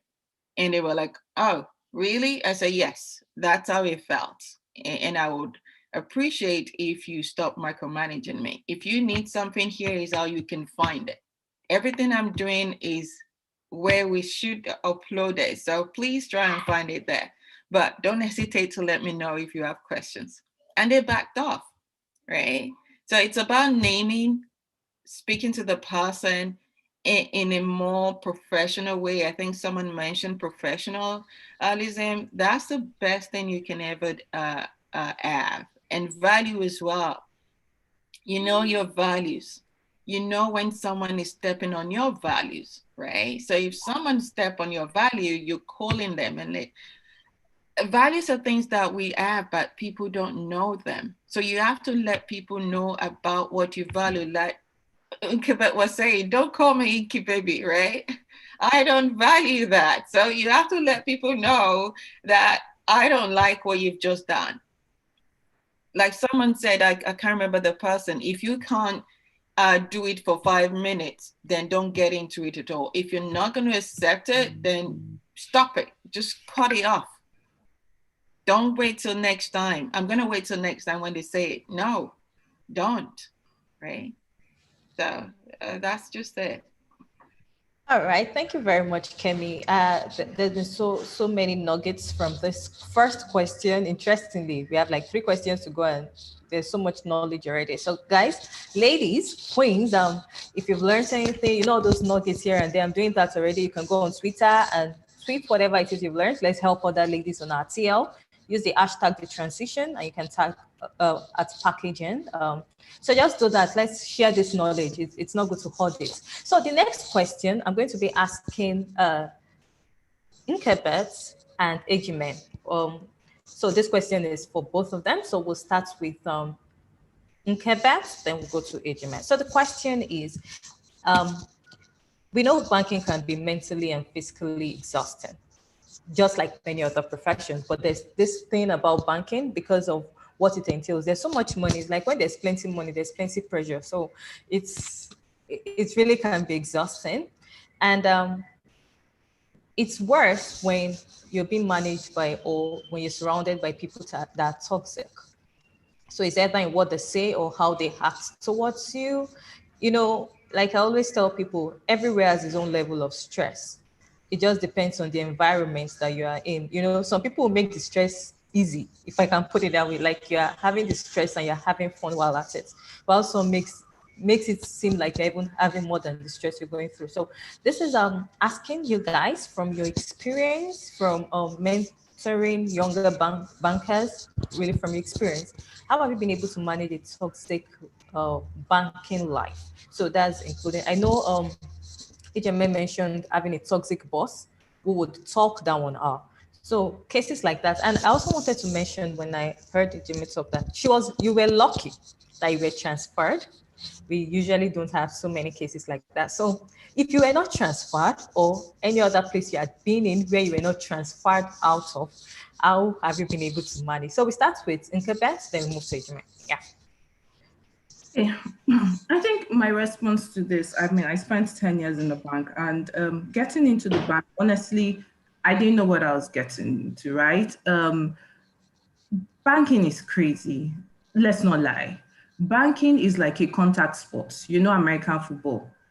There will be bruises. There will be contacts. Just get ready. But the funny thing is, men realize this. Men know this better than women. Women struggle. But that is banking. Now, that being said, did I enjoy my time in banking? Yes, I did. Were there times when I'd go into the bathroom to cry? Many times. And this is us being vulnerable, because we can't come here, and I like the way Ejimen put it, we can't come here and say, oh, all this rosy banking is tough. But those were the best years of my life in terms of what I learned. Now, back to the question where you say feedbacks, honestly, words are spoken for different reasons, which I'll talk about. But you see, when words are spoken, behave like a duck. You have to, when you get into the bank, just realize I'm a duck. Whatever I said will be like water off my back. What I used to do, the way I managed myself, and I'm not saying it should work for everyone, but if you ask me how I managed it, when I get into those shouting moments, maybe NPR or you didn't do one delivery, I go to my happy place, man. I'm looking at you, but I'm thinking about something else. I'm going to my happy place because yes, and I just listen for my name and listen for the work. Okay, so after all this shout, so Kebet, you have to do, okay, I'll take that one. But all that you are sitting, I go into my happy place because guess what? If you let it get to you, words will be spoken, they're allowed to speak. But if you let it get into your heart, it begins to make you feel you are that person. It begins to affect your competence and how you deliver going forward. From today, tell yourself, I am a duck. All the water poured on me will be off my back. And sometimes you need to come from the perspective, especially in banking, of why does my boss do this? A lot of times it is from pressure. They go for that meeting that you are not, maybe credit committee, CAC, or NPR, or liability drive, whatever meeting, and then they come back to you in their team, and that's their only way of, putting, and then you are coming to say your figures are not complete, and they start to shout. Then you say, my boss is weak. It's from a place of pressure, but guess what? First of all, whenever they shout, be like a dog. Secondly, make sure that you are working smart and not working hard. You can work hard, meet your account officer, meet from today till tomorrow, or you are in operations, do it. Look for ways to work smart. And there's nothing a boss likes than a team member that makes him look good. So if it is or hard look good, so if it means doing this report well, finding new creative ways to get that done, honestly, it will save you from some of the attacks. It saved me. So whether they are doing that, if they're giving the team 10 bashes a week, maybe you collect 2 because you have consistently showed that you are different and you are working harder. Then I think my last take on this would then be, before you get into an environment, look at the culture. See if you can fit into that culture. Don't just go in because I'm looking for a job. I know it's hard, I know. But don't go in because I'm looking for a job and then you make yourself miserable because you cannot cope with the culture and the environment there. Every manager wants to look good. You need to remember that. And don't listen to gossips. You just came into the place and they told you, this person, there is nothing that you will do that will be okay. Figure out for yourself. Because the minute you start to have that bias in your head, it starts to involve how you would answer. Maybe you know that answer, you start to stutter. And because you stutter, the person is irritated and is just very impatient with you. And then it starts your downhill, road to frustration and not growing in that role. So don't listen to gossips, make inferences for yourself, look at the culture, ensure you're in the kitchen, you stepped into the kitchen and so you're ready for the heat. Ensure that at every point in time you are working hard, you're working smart and not working hard, so that you don't think I'm working so much but my boss is still shouting. Are you working smart or you're working hard? Lastly, find ways to make your manager look good in front of his bosses. You may not be bringing the money, just look for creative ways. Study your man, KYC. Your manager is your customer. Know your customer and manage accordingly. All right. Benjamin. Okay, all right. So I wanted to just pick up from where Nkebet started. I really liked what she said about banking is a contact sport. I actually, think that I agree. I definitely agree 100%. And in my mind, what I thought about when I looked at banking and looked at my career, I'm still in banking. I left and I came back, but now in an investment bank. Banking is definitely not for the faint-hearted, right? And we're very naive when we get into the industry, assuming things will be rosy, things will be perfect, and all the stories we've heard, they are not true. Most of them are, right?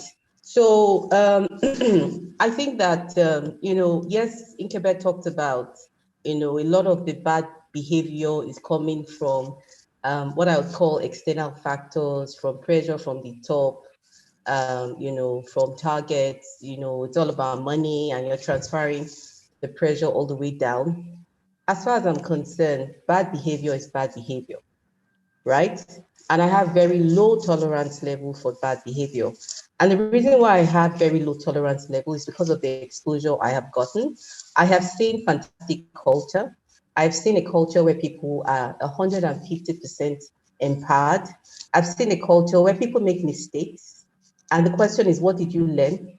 It's not about, okay, let's put a fine, let's do this, let's take the money from your account. It's really about what did you learn, right? So, I know white and I know black, and they're different. And I always like to call out the black because that's not sustainable.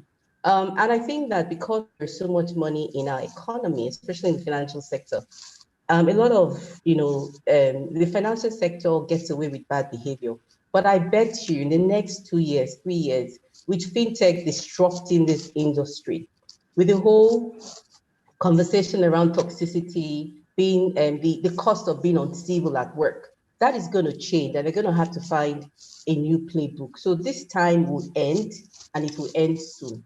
That is my projection, right? And I hope that a number of these banks that practice this kind of bad behavior change, because they're going to lose out. Talent is very mobile, especially with COVID. So let me talk about my experience and sort of bed it in my own reality. So in my banking career, I think it's almost 10 years now in total, cumulatively. I've worked in the front office, I've worked in the middle office, I've worked in the back office. There is pressure everywhere. And the front office, I remember I had targets. I would go to church and I'll be thinking about, who am I going to market today? I wasn't thinking about what would the priest tell me. It was about who was I going to market that day, right? In the back office, my first day at work, I worked in a branch in Idumagbo, one of the heaviest place for cash. I mean, I worked in with my skirt suit, thinking I was going to get a computer, a nice table, nice chair. I walked into the dungeon and I was counting cash. I was actually even offered a bathroom slippers so that I could stand all day and count cash. And that was a totally different, an experience I never ever knew I would have as a graduate. So I've gone through it all, right? And it was completely draining. So how have I coped? I would say, and I like to use acronyms, right? I would call it 3 S's and a V, right? And, I can't beat up the banking industry so much because guess what? That's where I found my husband. And I've been married for over 21 years. And, it's a love-hate relationship for me, but it is what it is, right? I met my husband when I worked in the bank, when I joined the banking industry. And my husband has been my biggest supporter, my biggest coach. I mean, whether or not he likes to hear the stories, I would tell him the stories, I would vent. And obviously he will give me some perspective, help me recalibrate my emotions, advise me when necessary, calm me down, try and make me understand, what I mean, the external factors that may have led. And at a point in time, I would tell him, look, why can't you always think about my own perspective? Why are you always telling me about, oh, you should think about this? And, at the end of the day, it was really about, look, it is what it is. You're in this reality, and let's figure out a way for you to cope. So my first S in terms of support is my husband. And I'm very grateful that I worked in the banking industry and I met him. My second S is my family. And when I talk about my family, I'm just talking about the fact that it's an ecosystem of support. They're there for me. When I made my decisions to quit, they were very supportive. They understood why, and they were all sort of boosting my confidence. You're well trained, you're smart, you will get another job, don't worry. So they sort of became my first fan base. Then the third S is financial independence. Look, as women, we go into the financial sector wanting to make money, wanting to spend, to blow, right? That's what we say. We want to travel.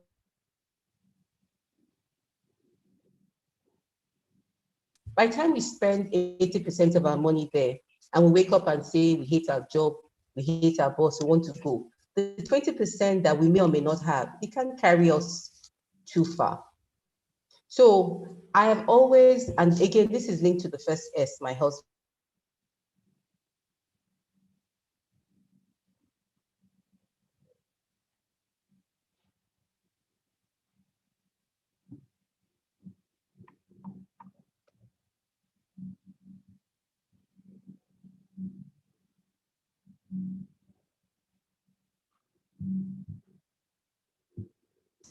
All right. There's I guess Adrian had a bit of network issues, which is fine, right? I'm sure we had gotten quite a lot even before she logged off. But we'd really like to hear the rest of the S. So when she comes back in, she'll probably just drop it in the chat box and we move. So because of our time, we would oh, she's back. All right. So Adrian, over to you. Would like to Yeah, hear I'm apologies. I'm very passionate about this. So maybe my responses need to be more succinct. The last S on support is really just be making sure we're financially independent. Always have a plan. When you go into the banking sector, when you're in the banking sector, be very intentional about how you save money. Be very intentional about making sure that you have 1 year savings, right? Or 2 years savings if you can. Do a susu, do whatever it takes. Obviously, do it legally. I know Bitcoin may not be legal right now, but do it legally, right? And make sure you have money, because you can, that gives you a lot of flexibility to say, you know what, I'm not doing this. This goes against my values. This is not who I am. I'm being degraded. I'm going to walk away, right? It's a contract and you say, thank you very much, but no thanks. I've done this before. It wasn't rosy. My husband said to me, I can't pay you your salary, but we will not starve. The kids will go to school. And I mean, sometimes your peace of mind and your happiness is the best choice you can make. And I personally, when I think about my life's philosophy, I rather take a leap of faith than to live in fear, right? So courage versus fear, right? And think about your side hustle, your passion, your purpose. Are you writing books? Are you selling online? Well, doing e-commerce and so on, right? Let's think about, I mean, think outside the box, right?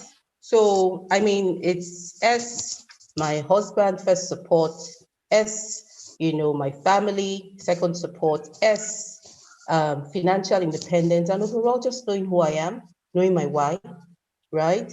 And knowing that if I want to work in a firm, does their value align with mine? It's not about the money. And if it doesn't, then run like hell. I give you permission to. So thank you. Yeah, thanks for the permission. I'm sure many of us will be taking it. Like, yeah, thank you. This is very insightful because I know many people don't want to live. I've had similar experience of having to choose my sanity over staying in a place to make money.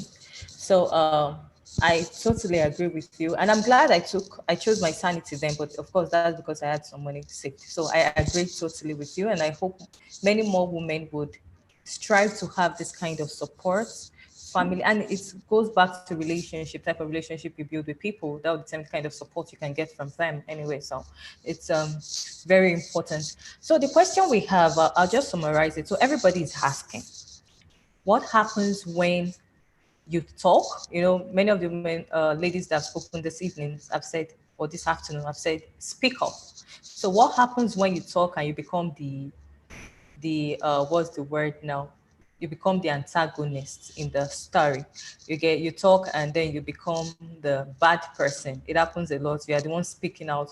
It happened where I worked, not even a bank, right? And then someone is very vocal about how she does not like how she's being treated, and she becomes the bad person in the story. So how do you manage such situations? So I think I would allow Inkabet answer this. Yeah.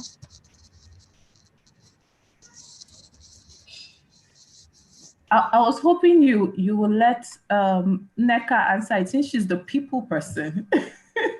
Nneka and Ejemen. But so, like I said, you need to pick your battles, right? Remember I said you don't have to go around every day being the fighter. You need to, there's a place to walk away and there's a place to speak up. You don't have to always speak up. The truth is, when you, and I go back to my moral compass, there's a place of asking God for guidance and asking the Holy Spirit to help. Because the truth is, sometimes you will, no matter what you do, when it comes to verbal and non-verbal attacks, the person that has bad behavior has bad behavior. You do your work, you are the best, you are this.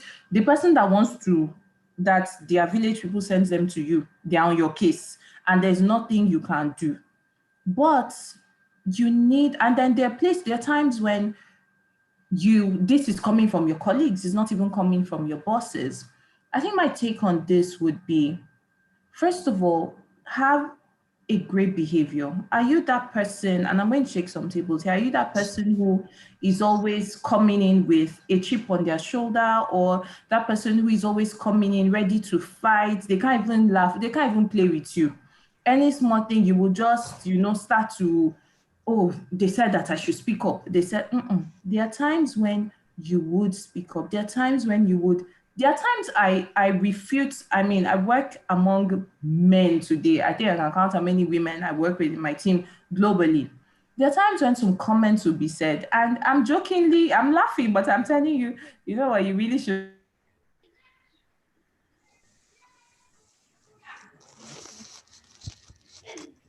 Okay, an internet strikes again.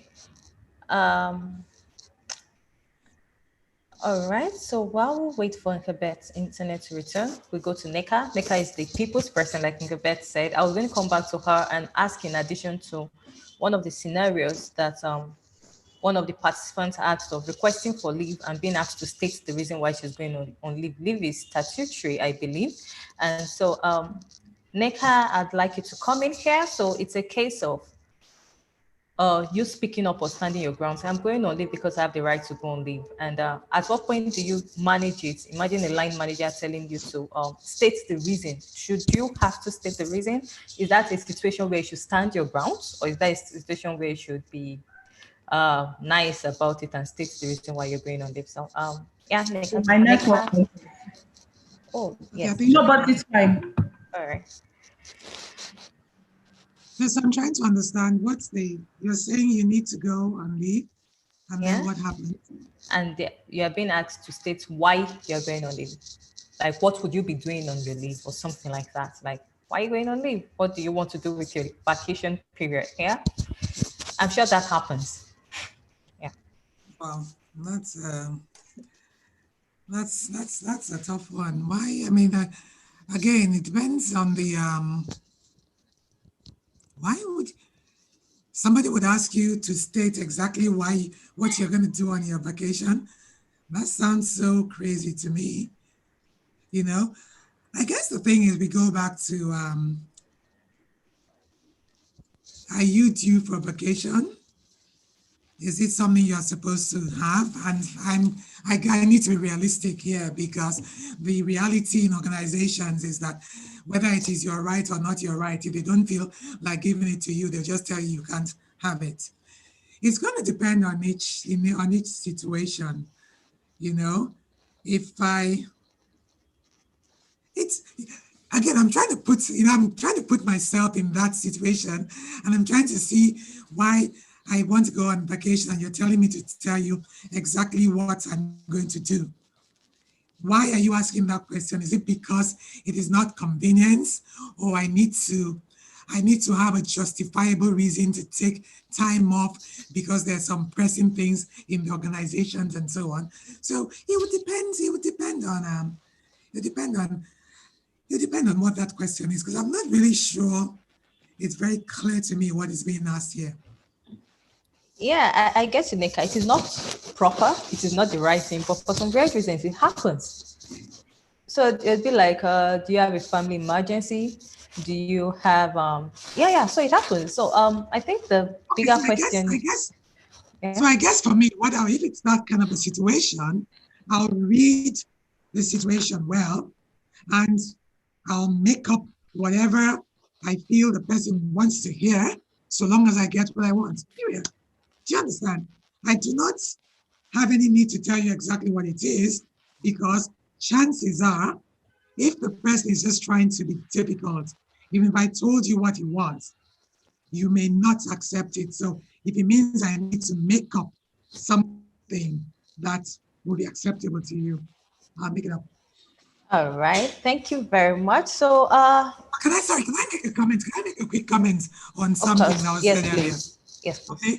I think as women also, we have responsibilities that we do not take care of properly.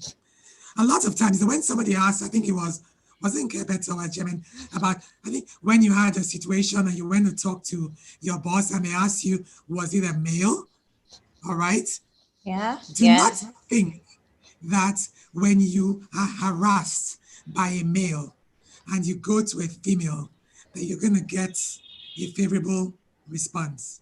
Don't expect that, because I shared a situation with a young girl who came to me. She was referred to me by somebody.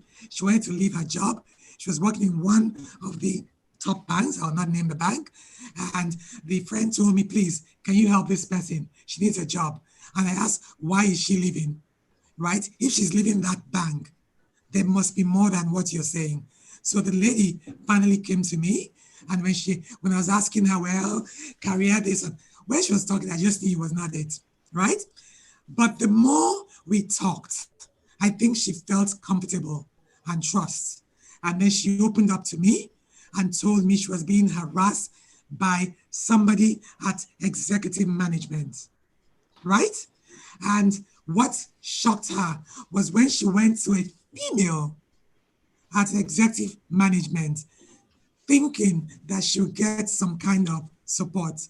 That one's response was more or less, what do you expect? It is part of the job. Yes. So when she gave me that, I was so livid. I told her, I said, between you and I, we're going to find you another job. You know?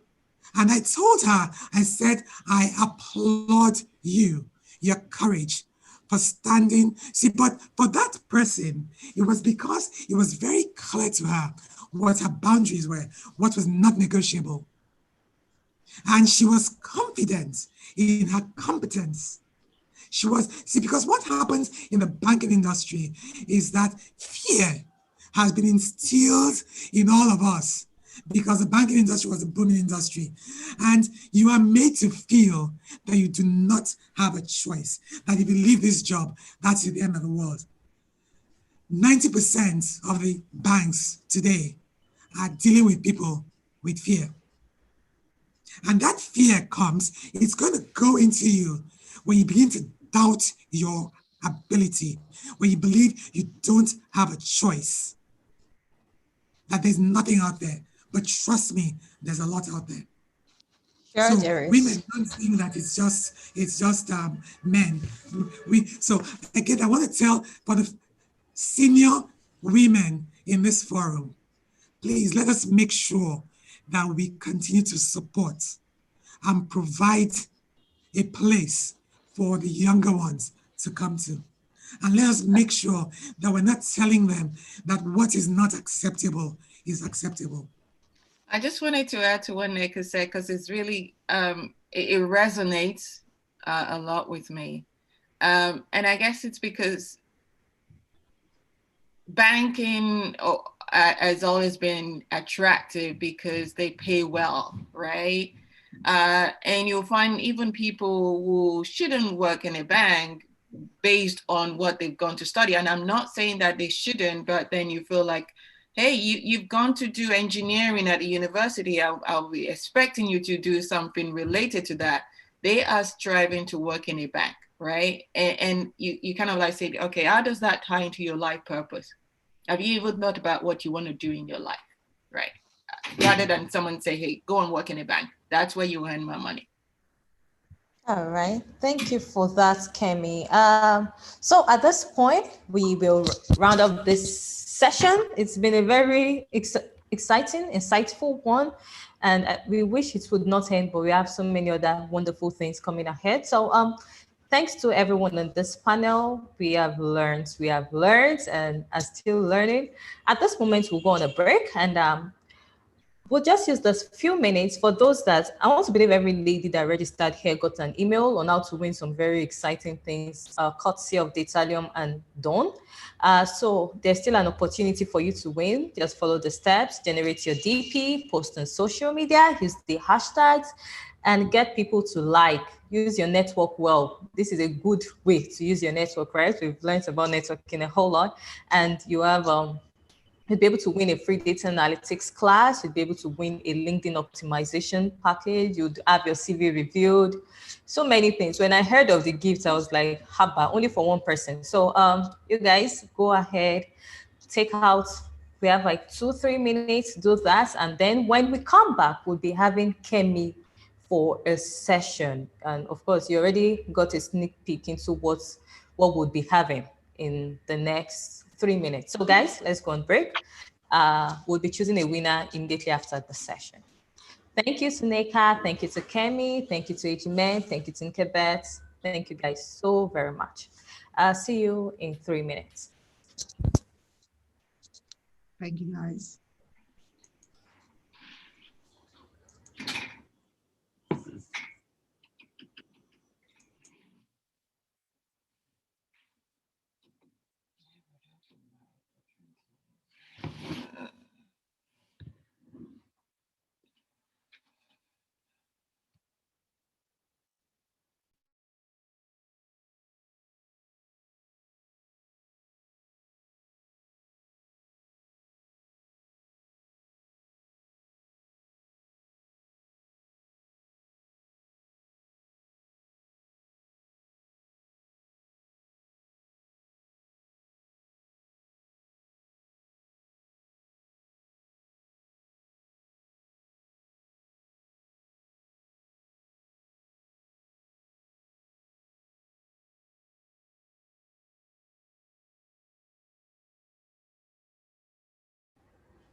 Okay, thank you to the panel. Thank you, Onyida, for moderating the first panel session so well.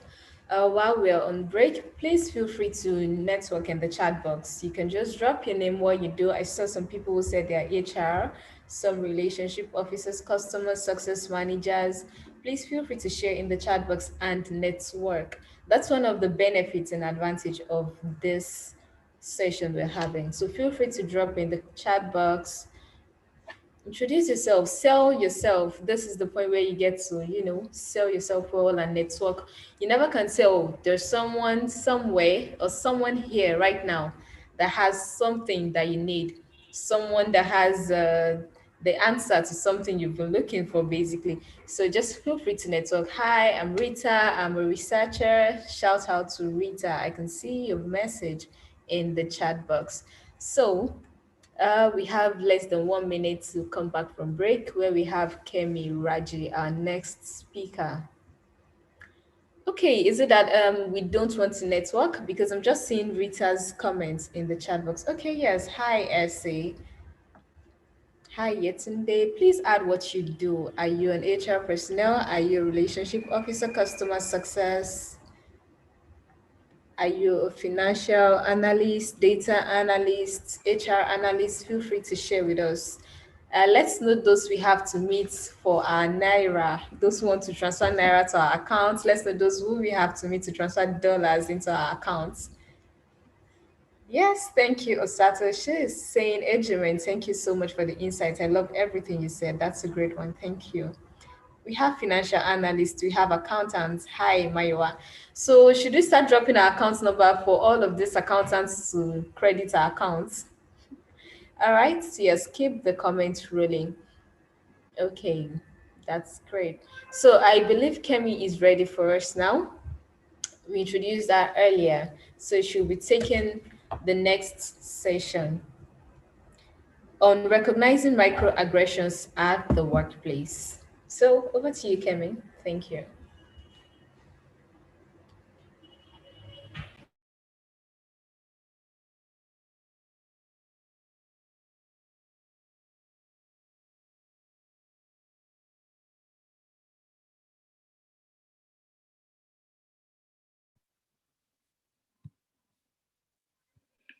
Thank you so much, Oluwakemi, for that introduction. It is so great to be here. I was so much looking forward to this gathering because it is where my heart lies on the most. Just a quick confirmation of people can hear me. That's a new language we have here. Can you please type in the chat box that you can, one, hear me speak, two, you can see my screen. Great, thank you so much for that confirmation. I am today talking about recognizing microaggression at workplace. And just so you know, the microaggression is not often talked about because people sort of like wave it and ignore it, or perhaps sweep it under the carpet. So a bit about myself, if I can get my slide to work. I am a coach, a mentor, a trainer. I kind of like see myself as a global citizen, born in Nigeria, grew up a bit in the UK and moved to Canada some 7 years ago.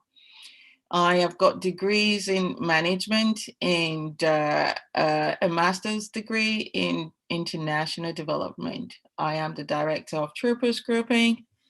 I founded an NGO which is aimed at reducing poverty in Nigeria. So we sponsor children because I am passionate about education.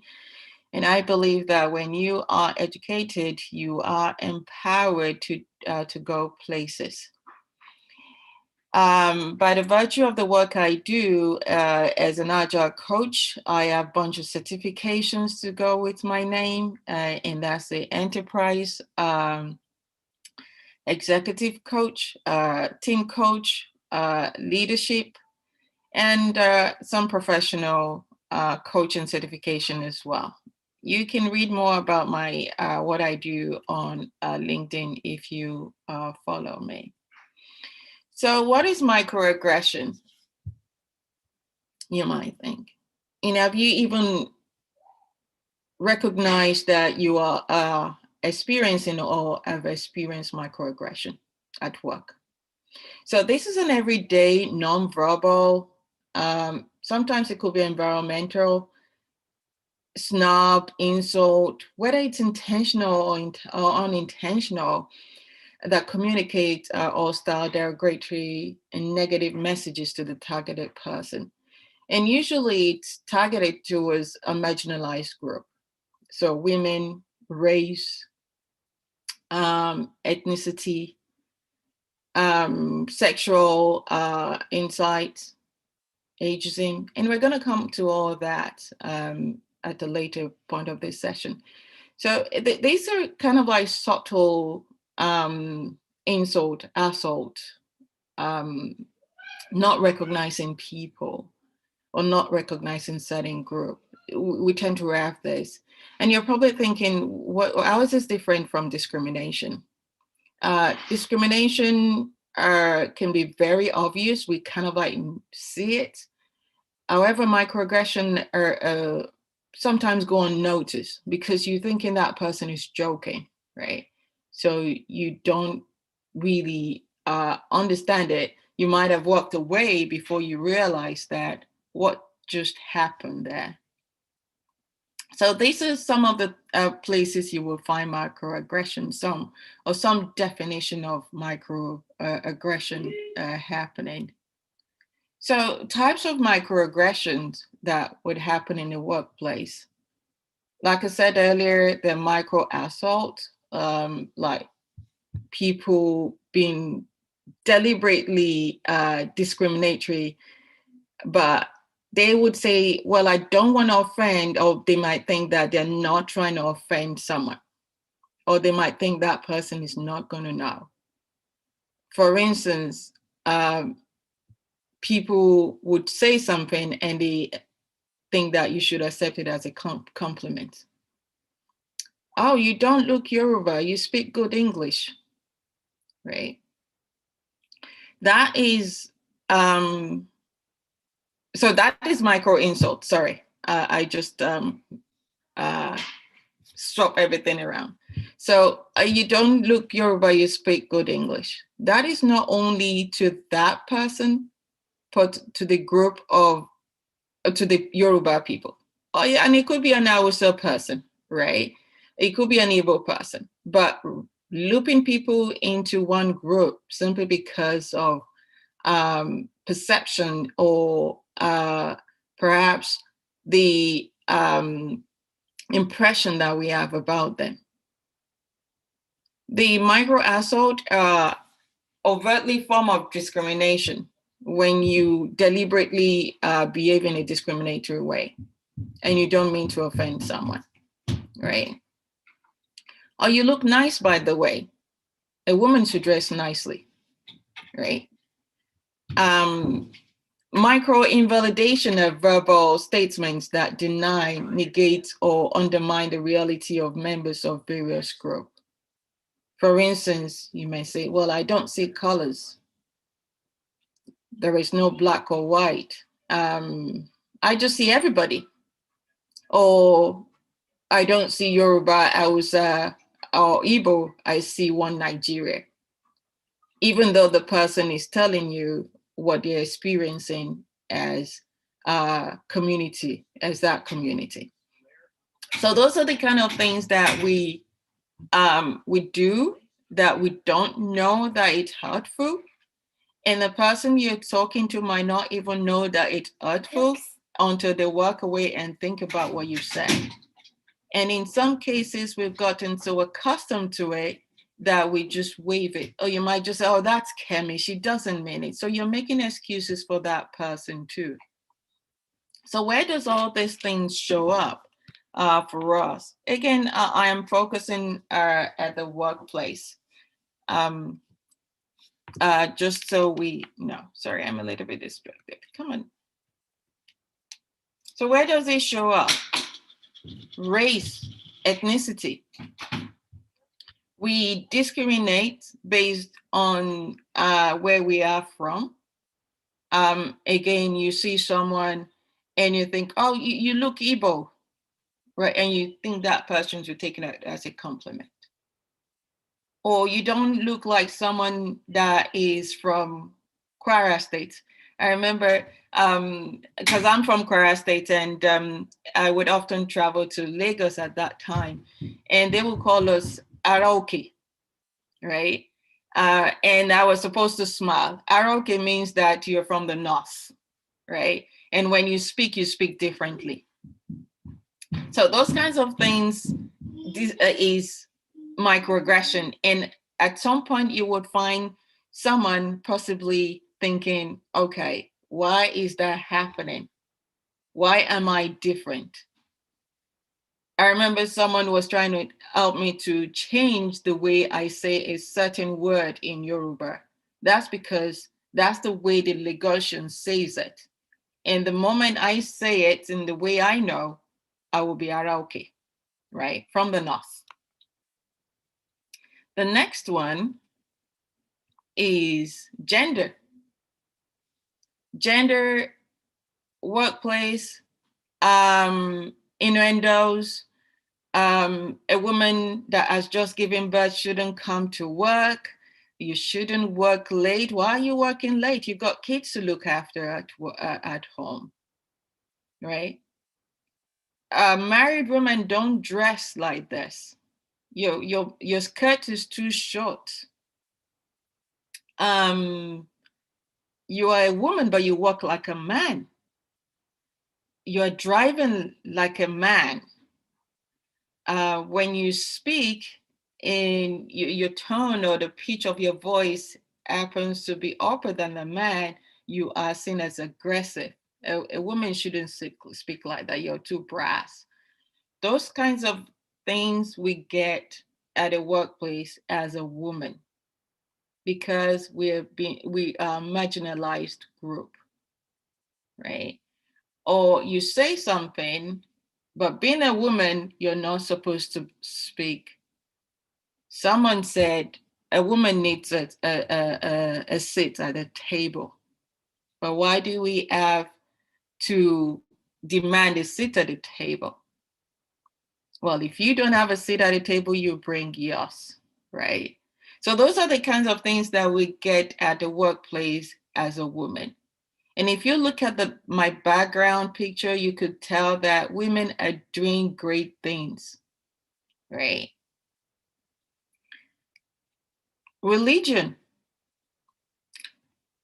A common one which I do get, I'm a Muslim, is you don't look like a Muslim. And you think, how is a Muslim supposed to look like? Or in a workplace in Nigeria, when a Muslim woman covers her head, she automatically gets called Alaja, right? Even if you don't want to be called Alaja, the Alaja means visitor. You still got called that by the virtue of you wearing a headscarf. And then similarly, a Christian gets the same thing. So when you're not a Muslim and you say you're a Christian, you say, you don't look a Christian. Or when a Catholic person has their rosary, they identify by that. And they don't have a rosary for that day or particular time, someone sees them, you're not counting your beads today, right? We might think we are trying to make a conversation, but you're defining that person by things that matters to them. That is microaggression. You want to treat people as individuals, not the way they show up, not the way they look. Even if they've presented themselves as that, right? The other one is people with mental illness. I know a lot of times in Nigeria, when someone confides, I don't know about now, but when someone confides in someone that, hey, I'm stressed, I'm going through this turmoil, they would tell, pull yourself together. Everyone is stressed. Why are you stressed? Or someone confides and say, hey, I've got this medication I'm taking. And for some reason, that person is saying something that might not be in line with the other person saying. You will hear, have you taken your meds today? Or being reminded, are you taking your meds regularly? Someone close to me died some years ago. He used to work in a bank. So it doesn't matter even if you're a man or a woman. He used to work in a bank, and as I'm thinking about him, I can still feel it. Because it was pressurized. It was pressurized by a woman that he used to work for. The woman frustrated him so much that this guy committed suicide. And he had mentioned to a couple of people what he was experiencing, and they dismissed it. Guess what? He walked out of his home one fateful evening in Lagos, and uncompleted building, and he hung himself. He wasn't found until 2 weeks after. So when someone is talking to you about what they're feeling, how their experiences, please do not dismiss it. And if they've confided in you, please do not, if they don't want to talk about it, please let it be. Don't be a reminder in a very derogatory way. Show that you care. And the last one on my list of, the second to the last, the ageism and intolerance. How does it show up? When you look at someone's age and you think, oh, he doesn't know how to, you can't use Facebook, it's not for people like you. Or you see someone and you automatically assume that they don't know how to use technology. Or someone is saying something at work and you think, old school, you are old school, right? Or someone older than you is doing something and you're so impatient and you say, well, I don't have your time right now. Again, you're basing it based on their age, not that you don't, not necessarily on any other thing, right? And you're saying it to this person.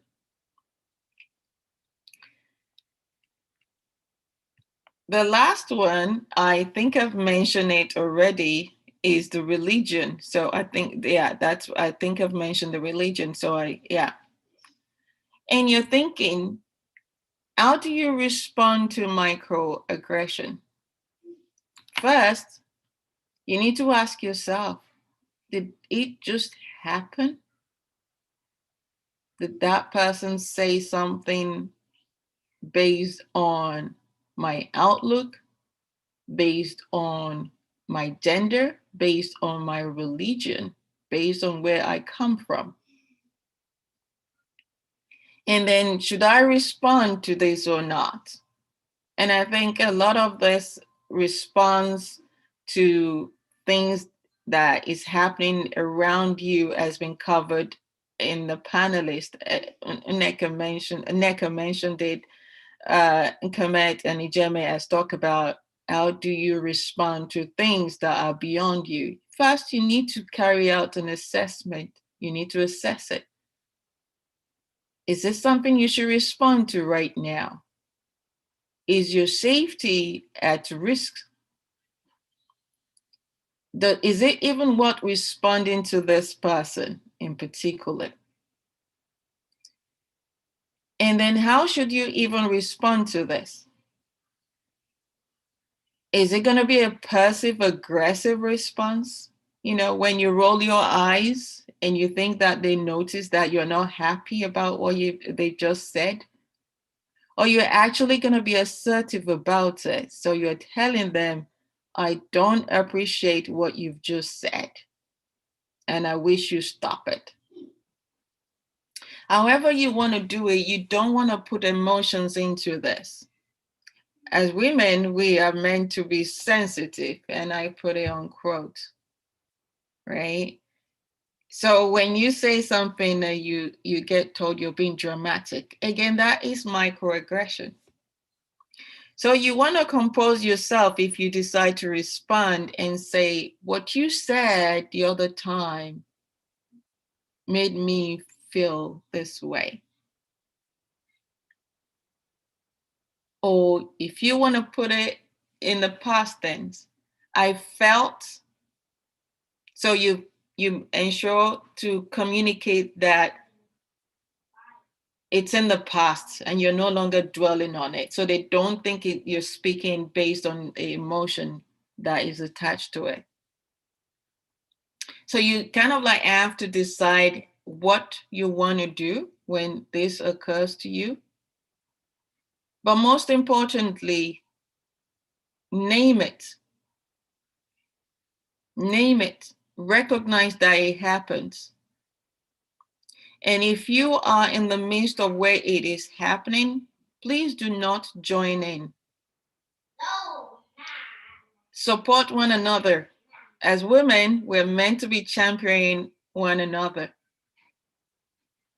Do not berate the other person. If you are happy to take it and one person isn't, that doesn't make them a bad person. So please, how do you then ensure that you're supporting one another at the workplace? Be an ally that cares.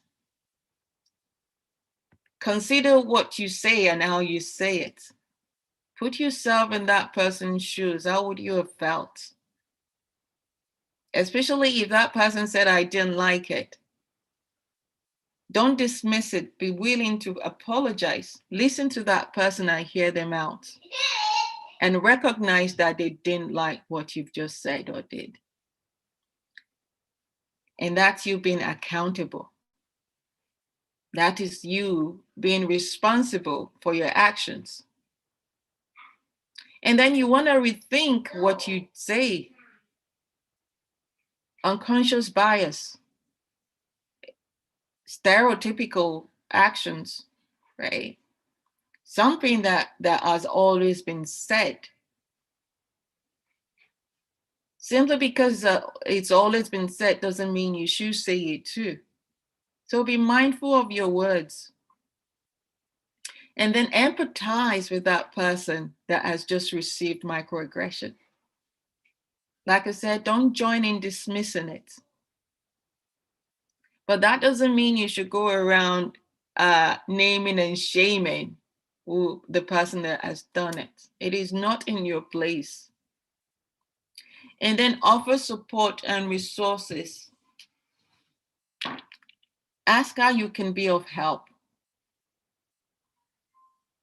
It is better to educate someone about microaggression than crucifying them for it. In most cases, people see it as a joke, right? They see it as having a conversation first. Or sometimes they see it as the start to a conversation.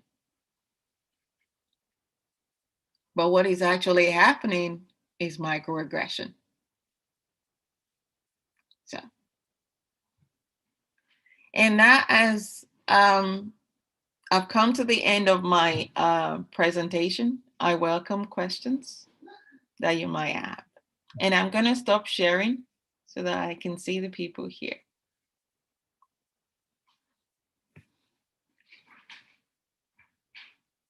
All right, thank you very much for that. That was really insightful, basically, because most of those comments, I'm sure some people don't even know the comments are harmful, and then they just have to say it, and you're losing weight, you're adding weight. I can see most of this in the comment section. People are sharing their view also, and that's really something we need to know, that it's microaggression, and we need to be conscious of not making this kind of negative comments and all that. Yes, thank you very much, Kemi, for that. So we'll take questions in the chat box. So please, if you have a question, kindly drop it in the chat box. All right, so, okay. You can drop your comments in the chat box if you have any question for Kemi Raji based on what she just said on microaggressions. While we prepare for the second panel session today.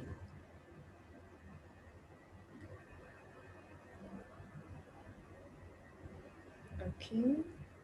So I want to believe we don't have questions, or everyone understands all that Kemi Raji has said with regards to microaggressions in the workplace.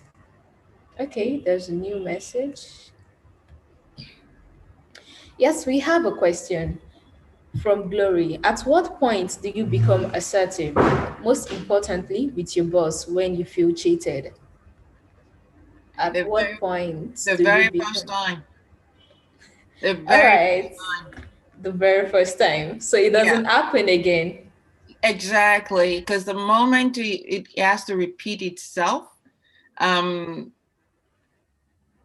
don't have a reason to say, I don't like it, right? So the very first time it happens, you're saying, you might not realize it, but what you've just said didn't land well with me, right? And you don't want to be aggressive about it. Here in Canada, as a Black woman, even as a Black person, you speak, and by the virtue of the tone of our voice, you are aggressive, right? So we get that microaggression too. But you want to be firm and put it in a frame and say, what I just noticed is this, and I realize that you're doing this. I just want to confirm so that we're on the same page, right? Oh, thank you for that. Okay, so I think we can go to the next panel session now. Thank you, Kemiraji, for this insightful session. Trust me, it was really insightful and in-depth. All right, so now I'll call on the second panel, and I get to introduce them before I bring them on board. I trust everyone is excited to meet them.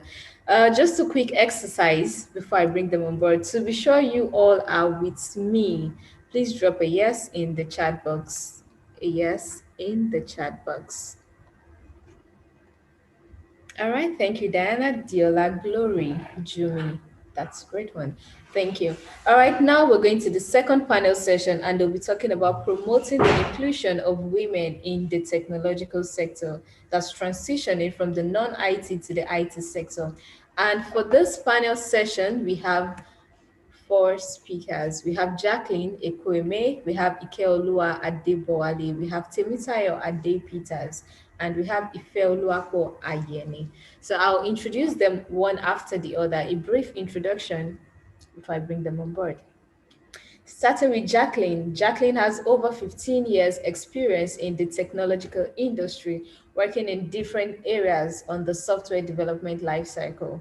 Her current role in Microsoft is on a team chartered with ensuring customers remain protected and productive, leveraging an innovative cloud service. All right, so next I'm calling Ifeoluwapo Ayeni. Ife Ayeni is a technology advisor of over 11 years experience in the financial and telecommunications industry. She is the technology business partner for HR and legal business functions, and recently served as program coordinator for the systems integration of CSS Brazil with IHS Stores Group.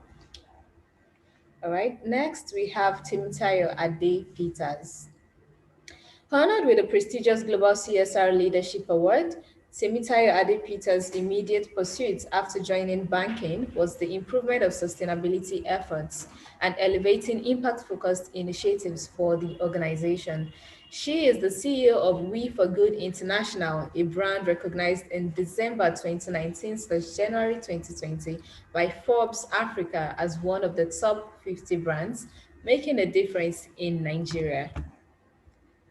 Yes, and next we have Ikeoluwapo Adebowale. Ikeoluwapo holds an MBA from Manchester Business School and a GPHR qualification alongside CIPM and ICANN memberships. Her illustrious career boasts of experience in Philips Consulting, Konga Online Shopping, and Della Talent Accelerator, Softcom Limited, Terragon Limited, Airtel, UBA, and ULesson Education. She's a top-notch HR professional. So yes, we have 4 speakers for the second panel, and I'm sure we all are excited to hear from them. Once again, their topic, yes, promoting the inclusion of women in the technological sector, transitioning from non-IT to IT careers. So we can have them on board now. And our moderator is ready, Onye Fashobon. Thank you.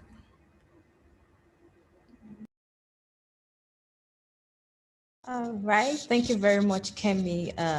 We are back to the second phase of another exciting panel session. And I'm sure we are ready with our pens, our notepads, ready to learn, jot down tweets, talk about this because it's going to be exciting. IT is like the in thing now. We have tech bros and tech babes, and everybody's trying to get into the space one way or the other. The good thing is it is very inclusive, right? So there are many arms to it. So for as many of us that want to transition from banking to IT, or even within banking from non-IT to IT sectors, I hope you are ready to learn. So this panel would be speaking about promoting the inclusion of women in the technological sector. Very importantly, see, the first thing I said was tech bro. That's a more common phenomenon than than tech babes, or what do they call women in technology? I don't know, tech females, tech something. So this is to talk about how to include more women in this space so we can get our own name that is common like that too, and how to transition. So we'll be asking a couple of questions, and just as we did with the first panel session, so we'll have this flow. We'll have Ikeoluwa first, Jacqueline goes next, Temitayo, and then Ifeoluwapo. So there's just a smooth transition. So the first question is, a major challenge when transitioning from non-IT to IT sector is a lack of experience. Most IT internships and even volunteering opportunities require some level of background knowledge in IT. And considering the experience is needed and like necessary if you're going to get into this sector, how can more women come in? So if you do not have the experience, which many people ask for, what are the other routes? What are the other entry points for women to get into the technology industry? So yeah, we start with Ikeolu.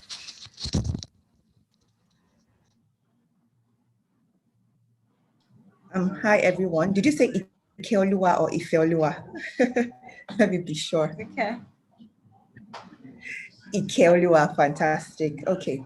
Hello everyone. I'm glad to be here, and I want to say a big thank you to Package In for organizing this, because I have actually learned a lot. I'm someone that I just got introduced into banking recently, and I just got a few tips here because there was a huge culture shock for me when I joined. So back to your question, Oyi, as to what people need to do to get prepared for IT. So I'm not the IT guru, but from the HR perspective, I'll tell you a few things. The very first thing I tell people is, and I'm sure my colleagues here as well would agree, is IT is very wide. So you want to go into IT. What area of IT do you want to go into? Do you want to be a software developer? Do you want to go into QA, software testing? Do you want to be a program manager? Do you want to be a product manager? So that's the very first thing. Research, find out what's happening in the area of IT that you may be interested in. So don't just say, I'm interested in IT. What area of IT do you think you'd thrive? That's one. And then two, when you have even determined the area of IT that you want, you need to find out what's happening in that space. I know people who say, look, I'm interested in being a developer, but by the time they're in the middle of the training or in the middle of the boat, they begin to realize that, look, I didn't think it was going to be this way. I didn't expect it to be this difficult, and so forth and so on. So the next thing I would say is find out as much as you can as regards the area of IT that you're interested in.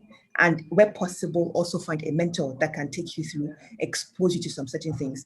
And then the third thing I would say as well is the good thing about technology is, to a very high degree, it's not as relational as maybe as HR or as customer service or as some other like professional fields. It's very technical, extremely technical. So it's something that you can, if you have exposure to materials, you can read on your own, practice on your own. I mean, do a lot of stuff, do a lot of self-learning, more or less. So the next question or the next thing will be, even after that, what are the self-learnings that you have engaged yourself in?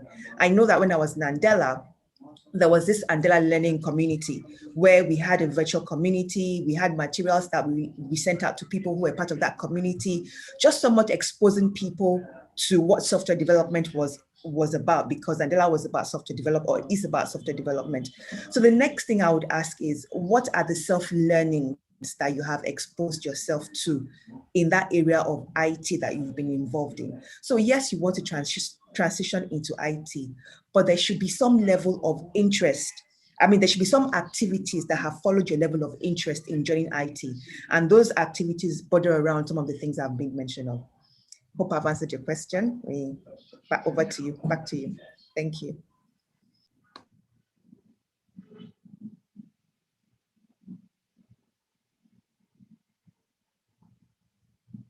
Thank you, Keolua. Yeah, you've answered it from the perspective of a HR person, which is very important. Yeah, the guys that bring in people anyway. So yeah, it's good to know what the HR person is looking out for when you submit your CV to intern or to get into an entry role in tech. And this is irrespective of if you're a lady or a guy, it is what you bring to the table. So Jacqueline, over to you, please. Jacqueline. I'm so mute. Okay. Okay, great. Thank you so much, Oye. I hope you can hear me. I think I kind Yes, I of can. hit the mute button. Yeah. Thank you so much for inviting me to this session. I would say it's been an interesting one so far. So talking about, the things that practical ways, so to speak, that women can get involved in tech, I would re-echo things that have already been shared by Ikeoluwa. So things like the tech community participation, when it comes to IT, when it comes to technology, there are lots of, I would say, phrases that are unique to IT, so to speak. So people in tech like to talk about communities, right? What is a community? It's like a group of people that have similar interests that get together to talk about those things that are in common, those interests that they have in common, so to speak. So when it comes to technology, there are lots of tech communities.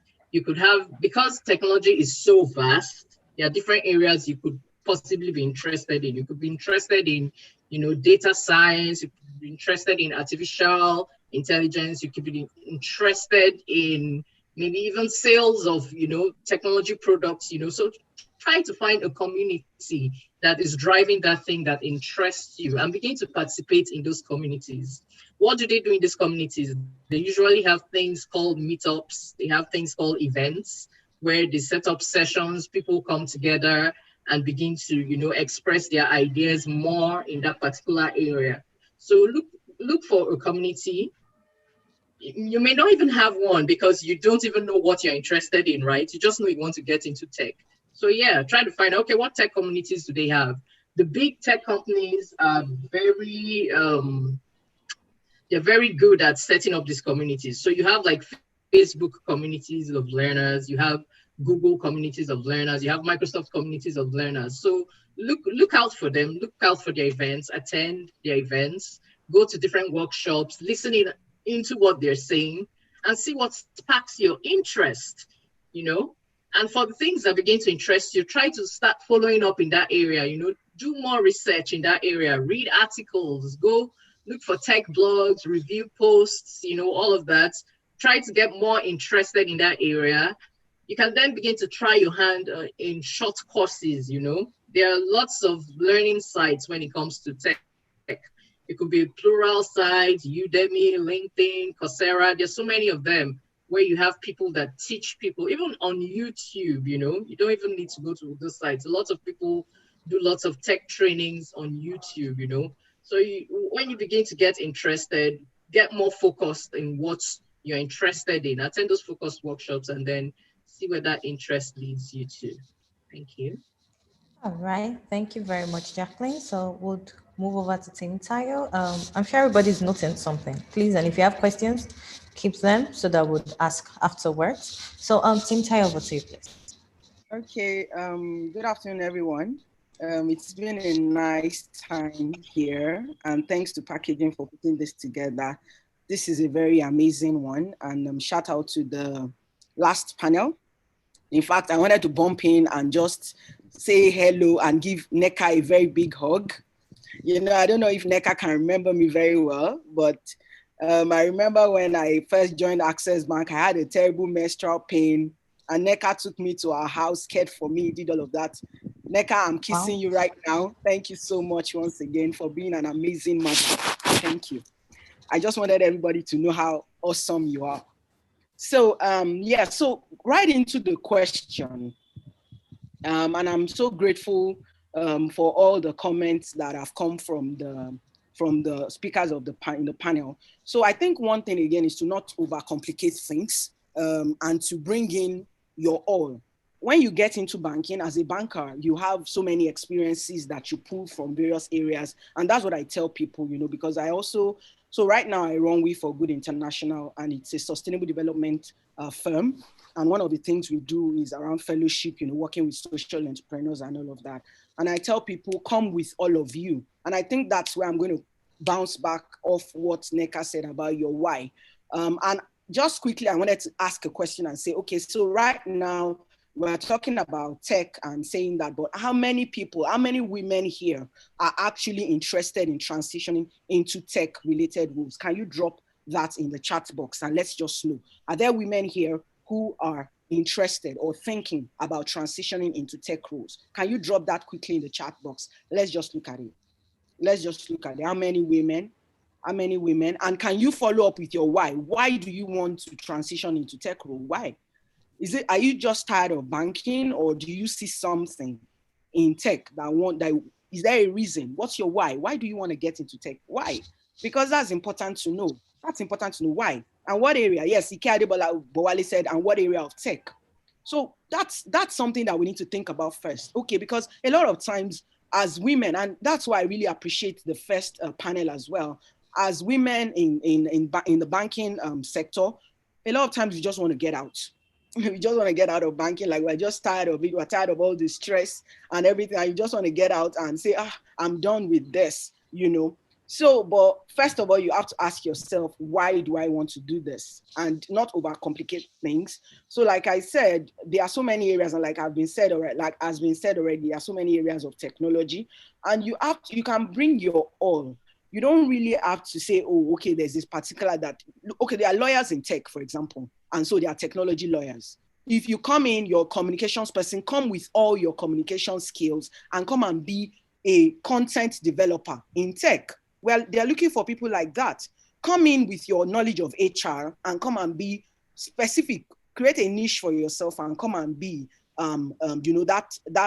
HR tech person who can understand what the tech guys are saying, who can, so you're not just playing around there and all of that. So that's really important to know, like there are so many areas. Of course, there are the traditional areas that have been spoken about. You have data analytics, you have UX, UI, you have web development, you have all the web, you have the augmented reality and everything, AI, artificial intelligence and all of that. But then what we're saying is that there's no need to overcomplicate things. You can actually come with all what you are into the tech space and transition gently into the space and begin to learn more. And then, and then another thing, fine, you said volunteering, and I'm going to say one amazing thing. I worked in Access Bank, and I also did 10 years in banking, before stepping out. So one of the things, another thing that helps, again, within the organization that you are, you can begin to test waters, test waters within the organization that you are.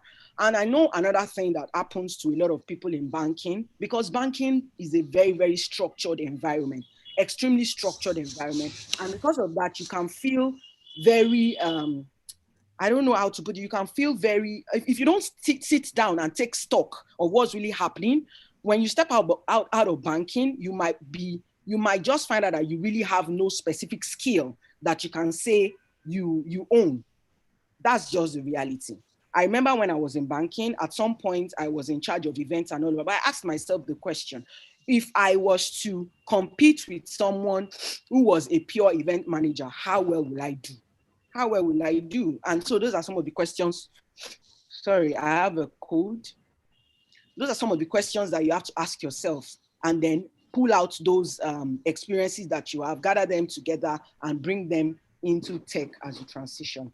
Thank you. All right, thank you very much for that, Temitayo. So we move to Ifeoluwa. I like how fast this session is going. Like, you're dropping the bullet points and we are just catching it like that and it's moving. That's really nice. So Ifeoluwa, please move over to you. All right. Hello, everyone. Good afternoon. Can you hear me? Yes, we can. Good afternoon. Okay, I can see Jacqueline nodding. It's good to see you. So it's been an amazing session. I've learned so much, and it was great to hear Nneka speak again. I'm also a product of the School of Banking Excellence. So it's been a good time, well spent for me. The other speakers have spoken very well, and I don't know what more I need to add, but to pitch to Ike, who is an HR person, that tech field is not just for techie people. I'm in IT, and I do IT consulting, right? So, so if I meet with you, basically what I do is, okay, so basically what I do is you tell me your idea and I'm able to make IT work for you so that you can deliver, so that you can get value from whatever problem that you have, whatever need that you have, and whatever opportunity that you're trying to exploit. That's the role of a business analyst, right? So like every other person has said, the IT industry or the tech space is very large. And there are different areas and job roles that you can assume when you need to get into the tech space. One advice I will give is that you should relate with people who are IT professionals. So there are a lot of people out there who on their own learn how to code, but they've actually not worked in a corporate environment. They don't know how it's structured. So talk to people who have worked in an organization, who are IT professionals, who can guide you on the different areas of IT. Then another thing is, that the tech industry is very transient. So things that are relevant today in the next 5-10 years might have been automated, and machines are taking over. So you need to understand the relevance of whatever role that you decide to go into. When you understand it, you need to identify the skills that are required for the different IT roles that are available out there, and see where you can play best as an individual based on maybe your background, the work experience that you have, and all that. So that's what I would like to add to what everyone has said so far.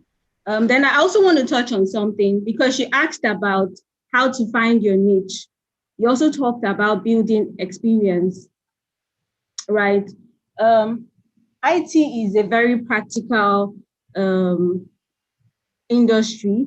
So most times, you find that for most of the job roles that you have there, you actually have resources and tools online that you can practice whatever you've learned on. So take, for example, in my job role, I am required to do a lot of presentations to top management, and my presentation skills are not top-notch. What I need to do is I go to one of the online learning management sites. I take up some courses on Google Docs or Microsoft PowerPoint, and then I open it on my system. And as I'm reading, I'm also practicing what I'm doing. If you want to go into graphics designing, you have Canva with tutorials there that you can easily, get hands-on with, being creative and doing nice designs. For people who are interested in data analytics as well, with just a little investment, you can watch YouTube videos on how to analyze it. There are even sample data sets online that you can use for your analytics. So these are the ways in which you can build experience even outside of the workspace. Thank you. I hope can you hear me? Okay, good. Yes, we can. Yeah, thank you very much, Ife. Thank you for the pointers. Thank you for letting us know where, like you said, and really, it's an investment in self. Yeah, so beyond YouTube videos, like if you need to get better, you need to put in more money. It's just what it is. Even Canva has a pro version. So even beyond the free one, if you actually want to do a design that is not out the same thing everybody is doing. Okay. So the next question I was going to ask has been touched briefly, I think, by say Mitayo. Yeah. And that is talking about what area of tech. So for instance, I'm a banker with the knowledge of accounting and I want to transition to tech. You don't have to become a web designer because there is accounting tech. I've been seeing a couple of tools everywhere where you can permutate your numbers and determine your profit even without getting an accountant. And it takes the knowledge of accounting to build such solution. So my question was going to be, how do you merge the knowledge you have with tech without going like totally out of what you have done? And I want to believe that question has been answered, but if anybody else of the panel wants to still add some things, I would appreciate before we go into the general questions. Anybody wants to add to that? Yeah, so to add to that, I always like to say that IT and tech does not exist by itself, right? It's actually a platform that should enhance every sphere of life for good. So you need to bring in your perspectives from the learnings you have gotten using the other skills. That's what gives that rich diversity, and it helps us reach every other person that is not in tech. Because when you're working in tech, right, and you're building whatever platform it is, whatever system it is you're building, you're not just building it for yourself, you're building it for people who don't even know and understand what tech is. So that's why we have things like, we have different areas coming out, things like the whole agri-tech, fintech, biotech, edu-tech, fashion tech, it's all about the expansion. People who have skills in those areas coming in to work in technology so that we can achieve new frontiers, without necessarily looking for everybody in tech being a computer science graduate or, and all of that. We need subject matter experts from different areas to get involved in technology to help us to be able to make leverage the technology to make everybody's life better, so to speak. Yeah, thank you, Jacqueline. That just summarizes it. So your knowledge that you have now is not wasted. It is what even gives you a better, like a stepping stone into tech. Is like the next phase of what you know. You probably know manual banking. Now it is the next step of banking, and it grows. Like I always tell people, in 5 years' time, when people ask me, "What's your 5-year plan?" I say it's to remain relevant in 5 years, because things change, right? You really cannot be sure of what happens in 5 years, actually. So as far as I still remain relevant in 5 years, through constant building, that's the goal for me. So I'm going to ask this question to Ikeoluwa, and it's because what opportunities, so you're answering as a HR person, do you think someone who is looking, companies want to cut costs, they don't want to train if they don't have to train, right? So they would prefer the very experienced people to come in. Like you see, we are looking for an entry-level junior intern with 3 years of experience.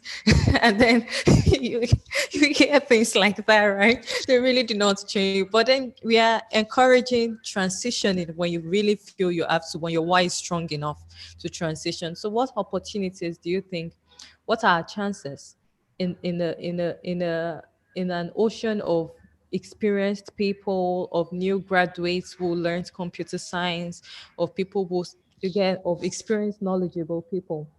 Where is the opportunity for experienced in other fields but looking to transition into tech? Where are those gaps you think we should look into? Unmute again.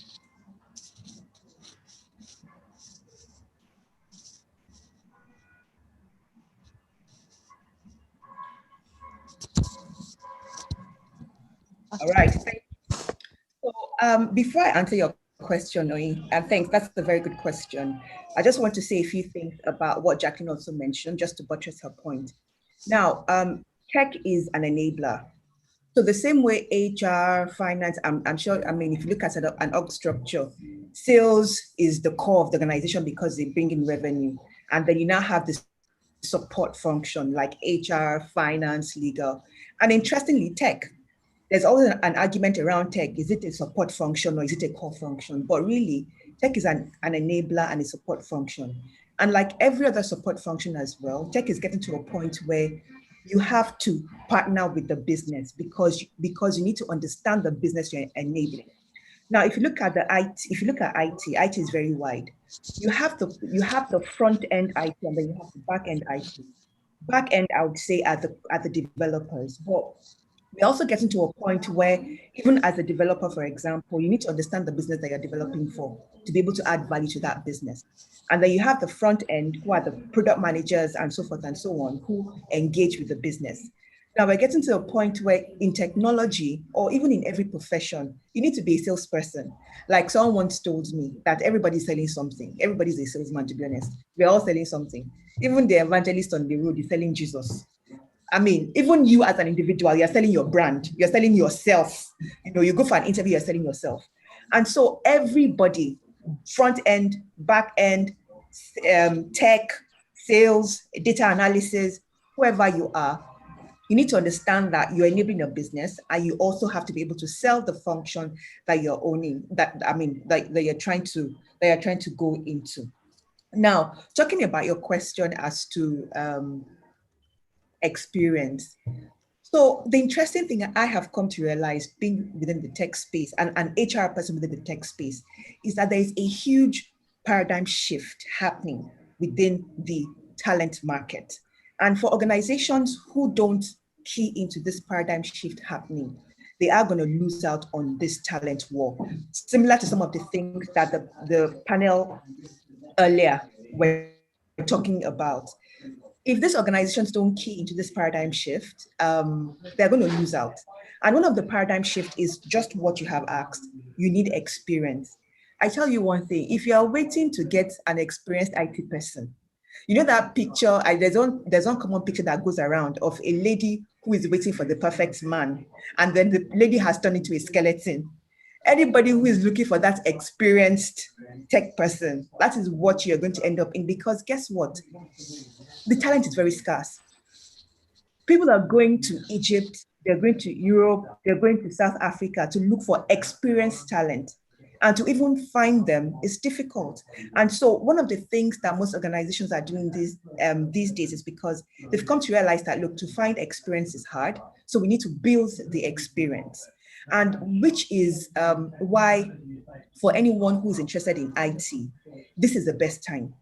Because it is not like HR where everybody is looking for experience, or like finance, or like other professions. IT, the demand for it is higher than the supply of it. So businesses are willing to invest in it. They are willing to break the boundaries. Gone are the days where HR will say, oh, you need to have served, you need to have a BSc, you need to have this, you need to have that. The first thing they do is, look, are you talented in IT? If you can get the work done, please come and do it. We'll even help you we'll help you contact someone in NYSC to post you to our office to come and serve with us. It's that bad now. And so this is the right time. The question I keep asking myself as HR is, can we find those people who are interested? Because it's beyond you just saying, I want to do data science. It's beyond you just saying, I'm interested in IT. What are the things you have done to set you apart from everybody else?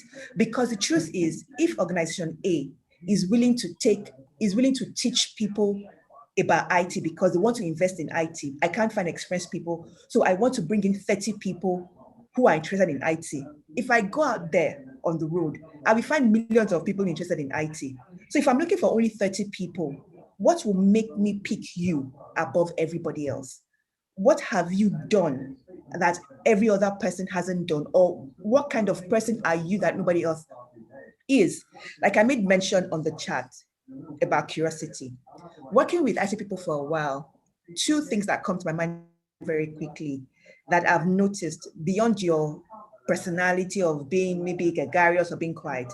Two things. One, a drive to solve problems, and two, curiosity. You just never stop. You just keep asking the whys and you just keep asking the questions. Those two things I have seen as a trait of people who have done very well in IT. They are super curious and they always want to solve a problem. And they don't rest until that problem is solved. How can I solve it is what they're always asking. So beyond you just being in IT, are you a curious person? And what has your curiosity led you to do? What have you been able to research around that area of IT that you're interested in? Even being interested in IT may not necessarily mean that you want to be a developer by yourself. It could mean, look, I want to be able to bring together developers, or I want to be able to bring together IT people, similar to what Ife just made mention of. She's a business analyst. So I may not know all the techie stuff. I may not understand how Ruby on Rails work. I may not understand how Python or all those fancy technical terms work. But I can bring all these people together. I can bring all these skills together to be able to solve a problem within my ecosystem. That is you being interested in technology. So I mean, for me, I absolutely love it. It's interesting. The opportunities are endless, and it doesn't have to do with experience. That's the beauty of it. So please, let's change our thinking. Tech needs zero experience. All tech needs is interest, and interest driven by a high level of curiosity and a high level of desire to solve problems. Yeah.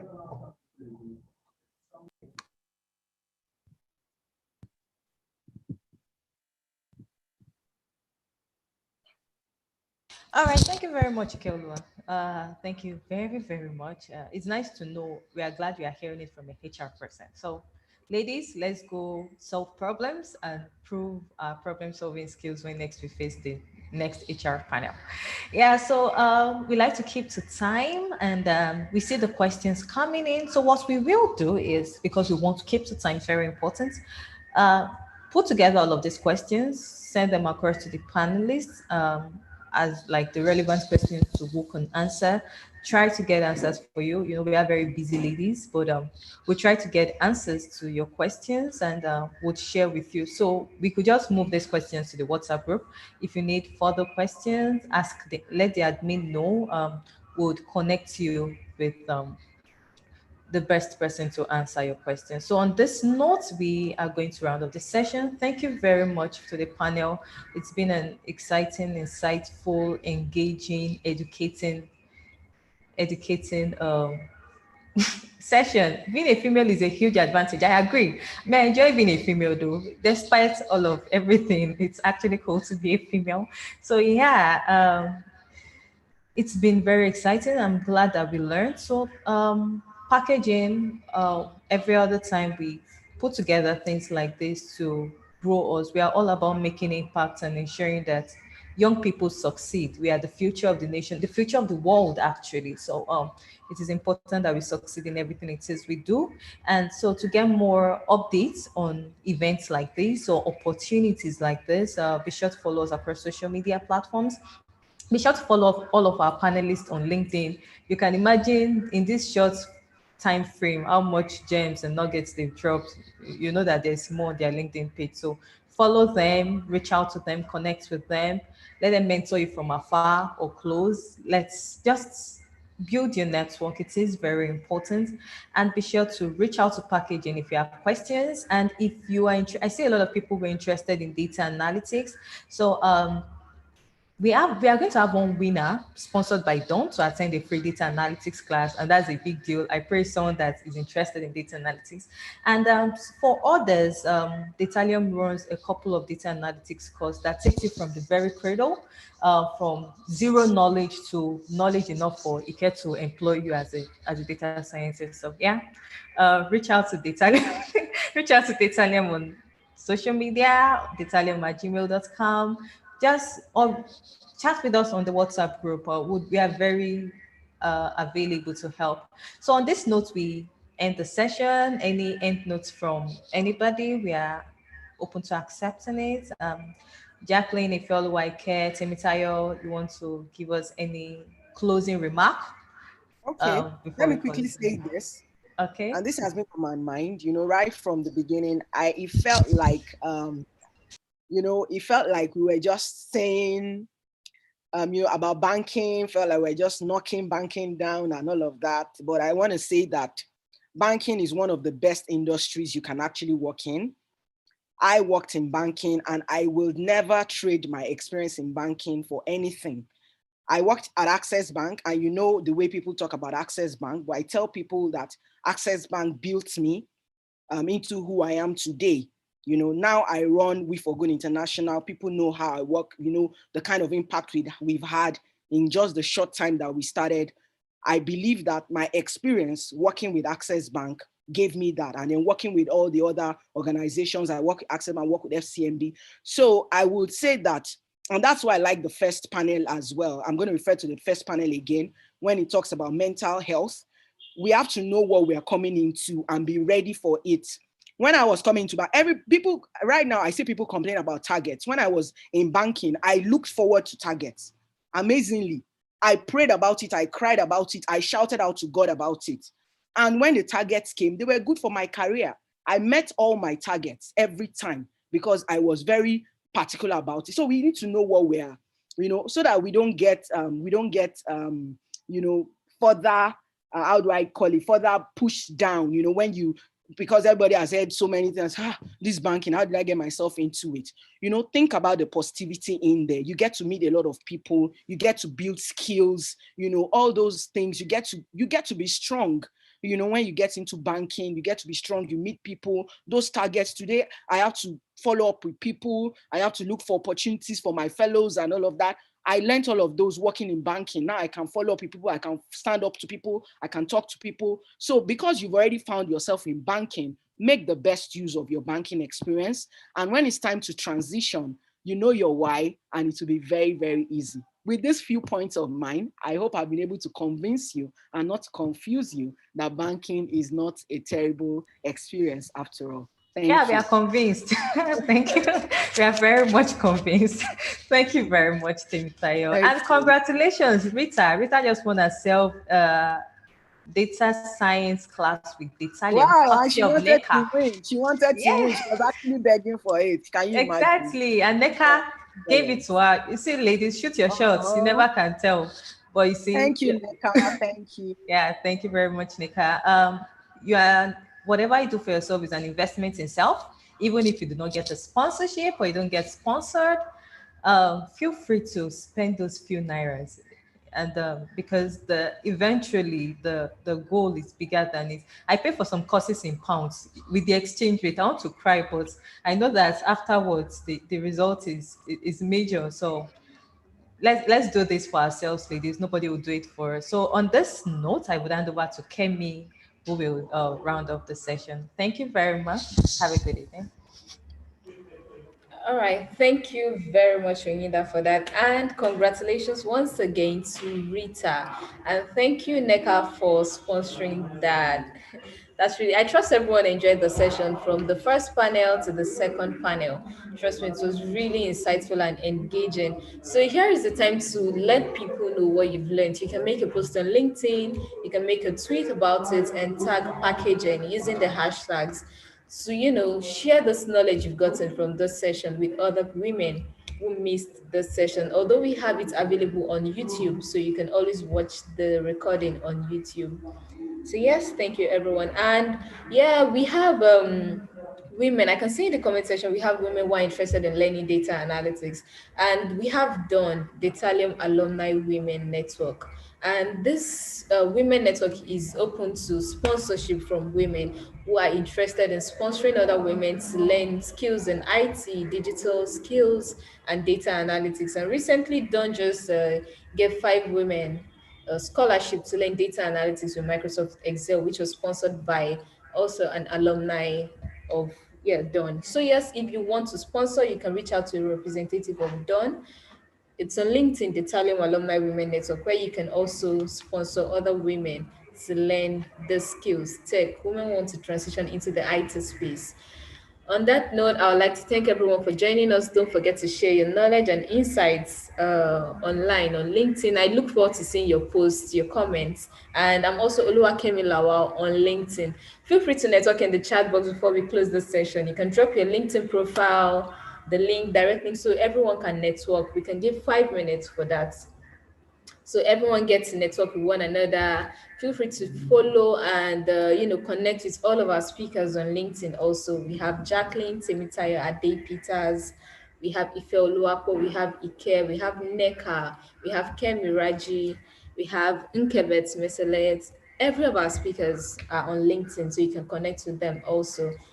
And yes, I said we can leave 5 minutes for people to connect in the chat box. So feel free to share your LinkedIn profile or any other social media platform where you want people to connect with you on.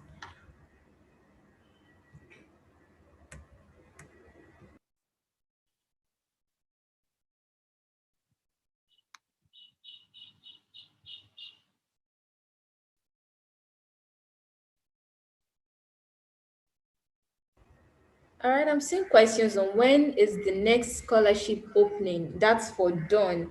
A representative of Dawn is here, but I'm getting an update, and she is saying that it's going to be posted on LinkedIn. So when there is another scholarship, when there is someone else that wants to sponsor other women, it will be posted on LinkedIn. So feel free to follow the Thallium Alumni Women Network on LinkedIn. So you get updates on other scholarships, and you can also follow the Thallium, which is the parent body for Dawn, where you also get updates on data analytics courses, HR analytics, business analysis, and several other courses. If you would like to connect with the speakers, also do that on LinkedIn. And for someone asking about packaging, yes, you can follow packaging across all social media platforms. Packaging on Instagram, packaging on Twitter, packaging on LinkedIn, packaging on Facebook.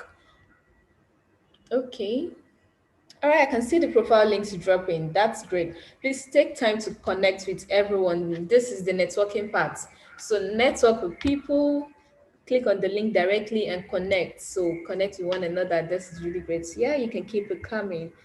I can see different profiles, great profiles. This is amazing. That's good. All right, so in the next 5 minutes, we're going to officially end the session. Once again, thank you to all of our speakers who joined us today for sharing insights, your in-depth expertise, and throwing more light to this. All right. Okay. Okay, so 4 more minutes. You can keep your profile dropping. Okay.